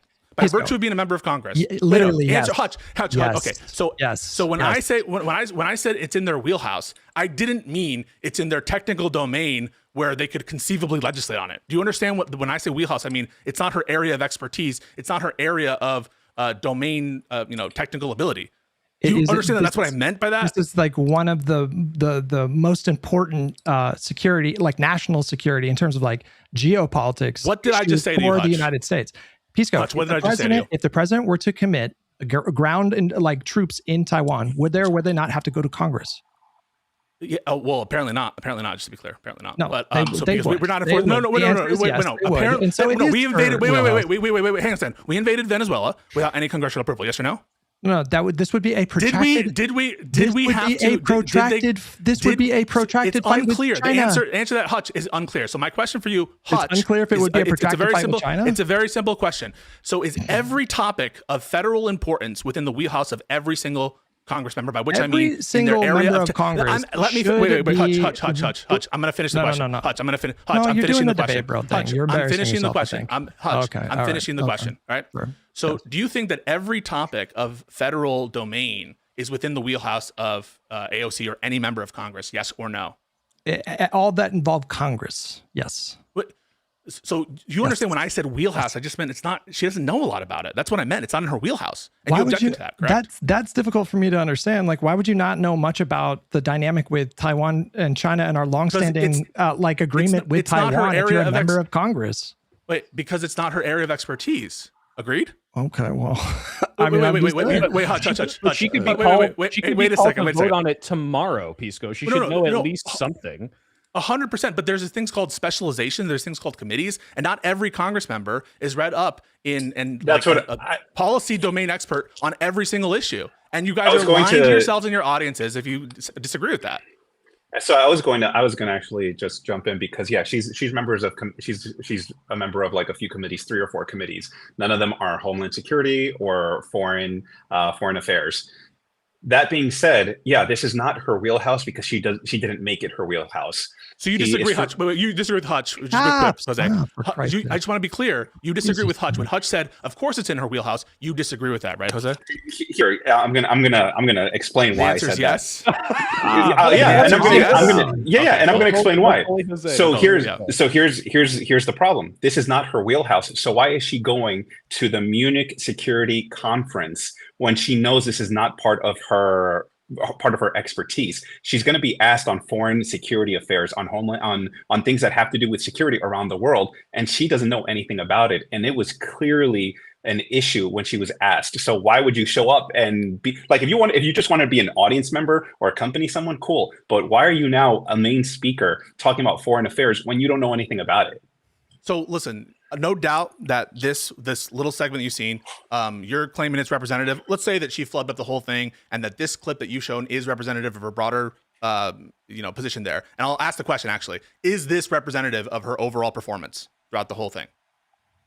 I didn't watch the whole thing. I've seen 3 clips. And Hutch, and then I'll ask Hutch, is this representative of her overall thing? So given that, I'm not sure. I haven't seen one good clip. I haven't seen one good clip. I'll say that. Maybe there's a reason for that, but I'll grant to you that it was a bad showing, that the whole thing was a bad showing.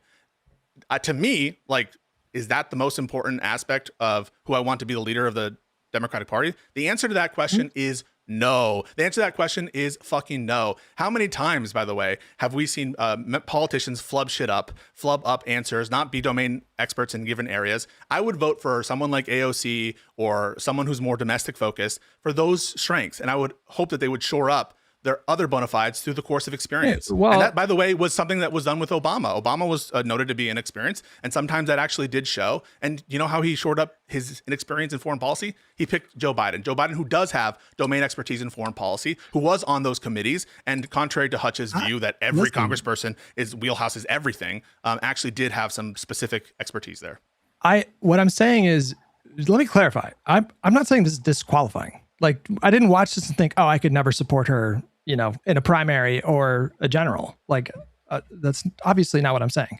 What it did make me do was pause a little bit and question why she didn't do more to prepare for a question that she was very likely to be asked. I mean, this particular issue, would America commit to boots on the ground, in a military confrontation with the second largest superpower in the world if they were to invade Taiwan? I mean, everybody that serves in Congress knows that this is a relevant issue that is always salient to one degree or another. And I did feel a little disappointed and slightly embarrassed for her that she didn't seem to prepare for that question. She had a brain fart. Pisco. I do want to add one thing. I do think she's smart enough and knows a lot more than this clip let on, to be clear. I think she was being cautious of anything, and this was indicative of her saying, wow, I really don't want to be clipped saying I'll commit to boots on the ground in Taiwan without fully knowing whether or not that's our policy position. And she didn't know a good way to articulate that because you know what the other Fox News clip would have been in the other situation is AOC commits to going to World War III with China at the Munich Security Conference, right? So I'm not saying she's completely uninformed. It's so fucking funny how it really is a double standard. I have to talk about it. Like, yeah, no doubt a bad showing in terms of this clip. I haven't seen the rest of it or whatever. But the double standard is palpable. I mean, Joe Biden says we finally beat Medicare, and like it's half the time sounding nonsensical in response to the shit. And we are willing to put that like, oh, it doesn't matter. He has gurus. Oh, it doesn't matter. Whatever the fuck. And he has brain farts where he's literally catatonic staring at shit, to say nothing of Kamala Harris, who I, again, think is honorable and noble. And like, yeah, you want to know how much fucking word salad answers, rambling shit, which I wouldn't do anything differently than Biden. Whatever. We did everything perfectly. Yeah, these are fucking brain farts, but you raise the importance of it so much when it's a lefty, Hutch, because you have a vendetta against lefties. You have a vendetta against Hassan Piker, and that's what's going on here. I think it's important to note. I think it's important to note that when people say that about Joe Biden and people say that about Kamala Harris, you can offset it with accomplishments. We don't have that with AOC. AOC hasn't gotten a single bill out of committee or have a single bill to her name that has become law. And she's been in Congress for how long? So so if okay, we can say, yeah, you know what, maybe foreign policy is in her wheelhouse, but what about her job? Why can't she get a bill out of committee?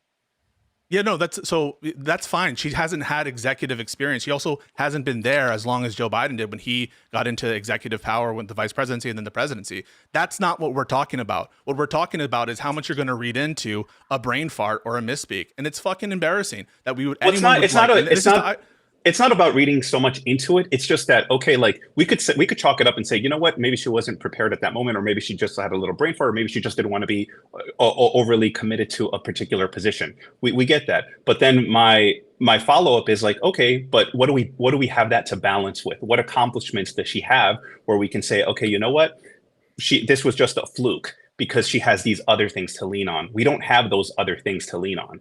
Well, she's a base Democratic member. She's a base Democratic member, and I don't know what we're considering for at the moment. Are we considering her for leadership of the country? You're speaking specifically in the event that she runs for president? Her job, the job that she currently holds as a Congress member. Yeah, right. No. Do you want to understand how fucking stupid 95% of Congress sounds at any given moment? It is embarrassing to watch them in any fucking committee about anything tech related, anything economic related. They're old, reading from fucking papers, and they sound like they're idiots. And half of them are fucking idiots, low IQ morons, in my opinion. And we're going to sit here and say she's not qualified to be a member of Congress? It's a joke. I didn't say she wasn't qualified. I didn't say she wasn't qualified. Are you questioning her ability to be in the Congress and to be a base member in Congress? That's what I asked you. Are you considering her for national leadership or for the job she currently holds? No. If she runs for president, she wins the nomination, I would gladly support her. What my issue is that, okay, she is not prepared to run for the presidency because she's going to be raked through the coals. Because when you have a Joe Biden gaffe, when you have a Kamala Harris gaffe, they have a series of accomplishments. Even if Barack Obama had made a gaffe, he had accomplishments in the Senate and in the House before that. AOC doesn't have that. She is not anchored to something. My recommendation for her is to get into a foreign affairs committee, figure out what the issue is, come up with a bipartisan bill, come up with a bill that can build bipartisan support, and then move on to the Senate or run against Chuck Schumer before getting to the presidency. So in virtue of this answer, when you're really, she's needing to give a nothing statement. Like what she has to give is something like, I wouldn't like prejudge any sort of situation. It would be a very strong response. That's all I can say. It would be a very strong response. That's what she should have said. And if she had said that nothing statement, none of you guys would be saying this shit. But because she has a little bit of a moment, now you're turning into no. Yeah, don't get me wrong. If you go through my Twitter, you'll see that my hope for her is that she runs and beats Chuck Schumer, because I want Chuck Schumer out of there. Yeah. That's what I want. And then to run for the presidency. And Pisco, to be clear, I didn't bring this up because I'm like, AOC's fumbling and she sucks. I still like AOC. I was just like, oh, this looked bad. That's the only I like AOC too. I like her. But there's a broader significance to what Hutch. You think that this is a broader significant moment that like it shows some like no. That's exactly what you are suggesting. 100%. When I said that this is not disqualifying in the sense that I would never consider voting for her in the primary, I'm being honest. I don't know why you're having this reaction. I said it was a bad moment. It was a bad moment.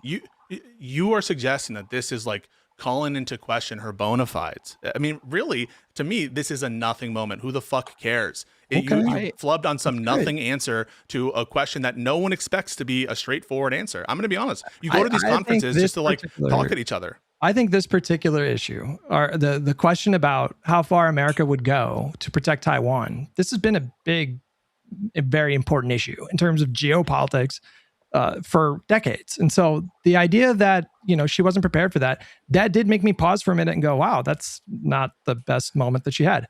But again, I never said that it was disqualifying. I don't think she should be like kicked out of Congress. I would vote for her if she was the nominee. I wouldn't discount the idea of voting for her to be the nominee if I. So you think it's no big deal, right? I mean, it's no big deal. I agree. You agree with that? I did not say it's not a big deal. It's no. Wait. So is it a big deal or not, Hutch? It's concerning, is what I would say. What in what respect is it concerning, Hutch? I've explained it to you. No, I haven't. I don't understand. So it's concerning because why? Calm down. Wait, why is it concerning, Hutch? Worked up about this. Hutch. Why is it concerning? Why is it a big deal? I just explained it to you. Do you want me to repeat myself? It's a big deal because people know about the issue and she flubbed an answer. It's a big deal because this particular issue with respect to Taiwan is a big deal. It's a big deal. Pisco, it's not a small deal. Anything you say about an issue that is a big deal, that itself is a big deal, just because you fuck up something related to a big deal. I'm really sorry. I take it back. This is performative. Just actually have the conversation. It's not a big deal. Right now. You're saying it's a big. It is your position, Hutch, that it's a big deal, right? You're saying it's concerning. I take it back. It's not a big deal. It's not a big deal. It's not a big deal. This is so bad faith. It is so bad faith. My opinion of her went up. Can I just say? I take my mind. I change my mind. No. Hang on. This sarcasm shit doesn't work for you, bro. Be normal. Please be normal. So just to be clear, I'm going to give you the ogre I just want the actual unironic position. And in terms of severity of big deal, where would you rank this? A 4. Unironic, a 4 out of big 10. deal. Out of 10. A 4 out of 10 big deal. Because she flubbed the line. Okay. That's fucking stupid. She's 36 years old. This is her first venture out on the international stage. I think she actually did a good job in some of her other appearances. She sat down with Gretchen Whitmer and Matthew Whitaker, and I think she held her own just talking about income inequality. But I don't think she's running for president. I think people are like trying to push her into this role. I think she's running for Senate, like Jose said. It's in 2 years against Chuck Schumer. I think he might even bow out, say, I'm done, and I'm going to hand it over and let Dan Goldman and her and whoever else fight for it. And then let her get a couple years in the Senate. And then when she's 45, she can run for president. So I think we're just debating something that's not really happening. That doesn't matter. Yeah, it's no big deal. I agree. 100%. I agree. We all agree. We have time for one last left contentious 100%. point. All right. I saw someone. Actually, no, it was Hassan. Hassan was talking about. Oh my God, Gavin Newsom. We need to get off This is the Gavin Newsom thing. It's not a Hassan thing. He said Gavin Newsom doesn't support the billionaire tax, and I did some research. And as someone who thinks that the concept of billionaires is disgusting and that we should redistribute wealth better, I think I'm also anti-billionaire tax. I don't think the wealth tax works. I've yet to be shown that the outcome is what I would want, which is the redistribution. It seems like, especially with this retroactive one in California, that all it's going to do is make a lot of them move, which actually just decreases tax revenue. But I wanted to know your guys' thoughts. Is it a good thing? Not in concept, because in concept, I agree. Get these billionaires wealth and give it to things that matter. But in execution, it seems like this is not the best policy. I wanted to know your guys' thoughts. I get really frustrated because I feel like there's so much like nonsense thought terminating accusations that go on if you have a policy disagreement. So if you say, for example, like what you just said, and I assume you're basing this off the fact that there were, I think, like 4 or 5 European countries, that, including Sweden, that tried France, a billionaire Sweden, tax. Norway, yeah. They found that it was like the juice was not worth the squeeze. What they found was that, number one, like there's a number of reasons, but there was capital flight, but there was also the fact that to tax billionaires in that kind of way, their finances and assets are so insanely complicated that they hire these like entire firms of accounting, people that do accounting. And they have to hire, so the state has to hire like scores of people to dive into their books and everything. But either way, like I'm not literate enough economically to give an opinion one way or another. All I know is that there are European countries that tried it and didn't work for them and they repealed it. But if you oppose a billionaire tax, you immediately get labeled as somebody who, you know, wants to cater to billionaires. Like that's what's frustrating about this intra-party kind of fighting that goes on in times like these. You know, like if you support a public option versus a Medicare for all, well, that means you don't want people to have healthcare. Like all of these policy disagreements get framed in this really binary way, and it's incredibly frustrating and I think destructive and counterproductive. Yeah, that's exactly what I was thinking, because I'm like anti-billionaires should exist, and yet I'm going to get framed as like a centrist for saying what I just said. But Guy, what do you think? Well, I'm with you. I think you should go straight to prison if you get one more dollar over $999 million. I don't see any value in billionaires, but I understand. I think the argument from Newsom is, look, they're just going to move to another state like Florida, whatever. So we need a national tax if we're going to do that. That's why we're against it here. Mhm.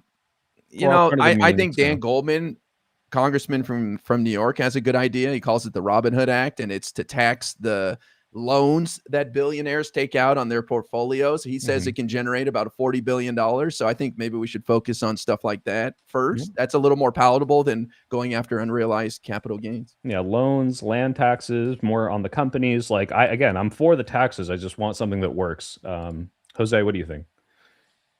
I think he better come up with some good talking points why he opposed it and something that's digestible for folks. I personally don't think it was the biggest deal over here in California, but I do think that he can definitely get labeled as being pro-billionaire very quickly in the primary. So I think it's definitely incumbent upon him to come up with, again, a very bite-sized way to kind of explain that vote in a way that doesn't just, you don't get, your eyes don't glaze over as he's explaining it. So he needs a better answer than his when they asked him about APAC funding, and he's like, "That's interesting."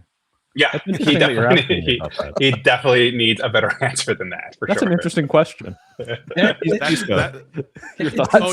call Newsom pro-billionaire when we have the highest marginal tax rate of any state is fucking so stupid, but whatever. But it could happen. It could definitely happen. I mean, ultimately, on some level, I totally agree with Hutch that like the litmus test for some of this shit, where if you're against the policy, it must be because you love evilness and you want rich people to like lord over the serfs or whatever. I think that's a bit silly. I do think that it's important for him to have good answers on it. I think it's a good chance that it's unconstitutional and unlawful to excise such a tax, just based on the overall wealth of an individual. Or I don't know what the metrics were in that specific law. You guys will have to train me. But maybe I would be in favor of testing its legality. If for anything, it might have some impetus for us to have the much needed court reform that Josiah and I have been fighting about. But I do think that one answer you could give if you're new.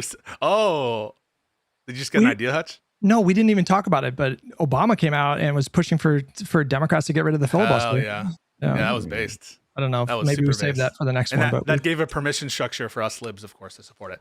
No, we've always supported it. And that's what you took away from the podcast? He said aliens are real, man. Aliens are real. He clarified. Mathematically impossible. I just meant statistically. I don't know if you saw, but he clarified. He said, just to be clear, he never saw any evidence of aliens. It's just that the universe is so infinitely vast, and the reason why we haven't seen aliens is because the galaxies are moving away from each other faster than the speed of light or whatever. He knows the Drake equation. It's just the Drake equation. No, we should but that means we should have heard by now, and we haven't. So that makes me. Fermi paradox paired with the Drake equation, right? We can't we can't break because there's the great filter, right? Either these civilizations destroy themselves, or speed of light is insurmountable, and it doesn't matter that they exist. They're just so far away, we'll just never see each other. I am afraid that that's where we're at. Maybe there's some wormhole or something that we can go into, and maybe if we do that, we can get away from this fucking. Think about this. Think about this, guys. Think about this. Trillions, hundreds of trillions and trillions and trillions of years from now, the galaxies will be so far apart that you literally won't be able to see the other galaxies. And when life springs into existence during these times, and that evolves into intelligent life, and they're looking up at the stars, they're not going to even fucking know that they're a part of a vast, infinite universe. How crazy is that? Anyways, Jose, where can people find you on social media? Thanks for coming on today. They're not going to know that Hassan is evil. How will they go on? All right, you can find me on Instagram at Jose Can You See By. That's BY. Or Jose Can You See _ on TikTok, or just Jose Can You See on Twitter. And Josiah wants to know: do you support expanding SCOTUS? Yes or no? It's not going to happen, but yeah. No, answer it. Yes. Okay. Yeah, it's probably not going to happen. Okay, awesome. Well, yeah, thanks for coming on, Jose. It's been a pleasure. I'm still, guys. Awesome. I haven't asked you guys. I've been asking chat. If you saw me typing, I'm trying to figure out who the fuck Jose looks. He looks like an actor. He looks a little bit like Juice from Sons of Anarchy, but it's someone else. It's some teacher character, and I'd spent on the tip of my tongue. Character for like 2 hours. It's not maybe from Spider-Man. I don't know. Anyway, I think you're just being racist. What the fuck? What the hell? Look, I said all white people look the same, so that's a fair criticism of me. Guy, what's going on with you this week? Nothing exciting here with my regular gig. I'll just be continuing to debate MAGA over on TikTok, so make sure you guys follow. I'm really important on TikTok. I got my side gig this weekend. We'll be doing a giant arena somewhere in North America. That's all I'll say. I love that you call it your side gig. It's like, it's just me with the They pay him, bro. They pay him to come out there. And I go, it's like, yeah, it's my side gig. I tour with these rock stars. So, do you remember the music video for Pretty Fly for a White Guy back in the day? Yeah. Does Guy look a little familiar too? Well, I don't remember it that well. I just know the song, but I will. I'll have go to check the it music out. video. Okay, you're in the rock royalty right now. You're among giants. Okay. Pisco, what's going on with you this week? Yeah, we just had that conversation with Michael Tracy. I thought it was a really uncomfortable one, so you maybe should watch it when we put it up. I think tomorrow, and then we have some other collabs coming up soon. So just check it out. And guys, it's just memes. I love these kinds of discussions debates. Is Hutch your boy? Yes or no? Hutch is my boy. Soy Pill, he's my guy, and IRI, he's my brother. So I do appreciate. He's my brother. I said he's my bro. Okay. But it was such a pleasure having Jose on because seriously, we need to have more Latinx representation on the podcast, and I think it's pretty upsetting that it's just me on here. We're the 50% of the podcast piece, so me and you. Oh, I forgot that you are too. Yeah, exactly. Let's stop with this Latinx erasure, dude. Come on. Apologies. All right, but it was great to have you on, and we should talk again soon. Everyone follow Jose. I'll be following him on Twitter too. I gotta do that. Hutch, what are you doing this week? Listen, I've gone really like demon mode for the last week and just fully obsessing on this like fight. So we'll probably calm that down over the next few days. People can find me on the streams, youtube.com/Hutch, twitch.tv/Hutch, starting tomorrow around 8:30 or 9 a.m. Pacific. Let's say thank you again for coming on. It was really nice to meet you finally. I mean, I've been following you for a really long time and valued your insight. And so it was good to get an opportunity to have a conversation with you. Thank you so much for having me on, guys. Yeah. Hutch, you're like the drunk girl, like Saturday morning. Like, I'm never getting drunk again. I'm never fighting with leftists ever again. I would never commit to not fighting with leftists ever again. Though. I calling for a total ceasefire in the Civil War. It's never. The thing is, again. When Hutch saw that clip, because honestly, it's just a shock. It's not a shocking answer, but it's really a horrible answer from Hassan. Hutch, you must have been delighted because that is the kind of thing that you've been fighting against for months. And I join you on that fight. I was furious. I was not delighted, but I take your point. Yeah. All right. Well, excited about the possible content and also mad about the position. Oh, Randy Fine. Wait. Before we leave, did you guys see the Randy Fine shit? The tweet. Dogs and Muslims. That one. What the fuck? I feel like that has not even been talked about. Yeah. That's pretty crazy. I don't have anything special except for Lena Hidalgo, Texas judge, is coming on a special exclusive DLC spinoff Live and Learn episode Wednesday at 10 a.m. Pacific. We'll be talking to her about ICE, local politics, Trump, and all sorts of stuff. A guy may or may not make it. I know Hutch and Pisco are committed and they have it in their calendars. So they didn't act surprised at all when I brought it up today. So they're definitely going to be there. But guys, tune in for an extra special double Live and Learn this week. Real quick, like when we say judge, that's kind of like a special term of art for the position in Texas. So it's not like she's like a judicial role. It's more of a political state role. But yeah, it'll be a lot of fun, and that'll be this Wednesday. All right. Well, thanks for coming on, Jose, and everyone else have a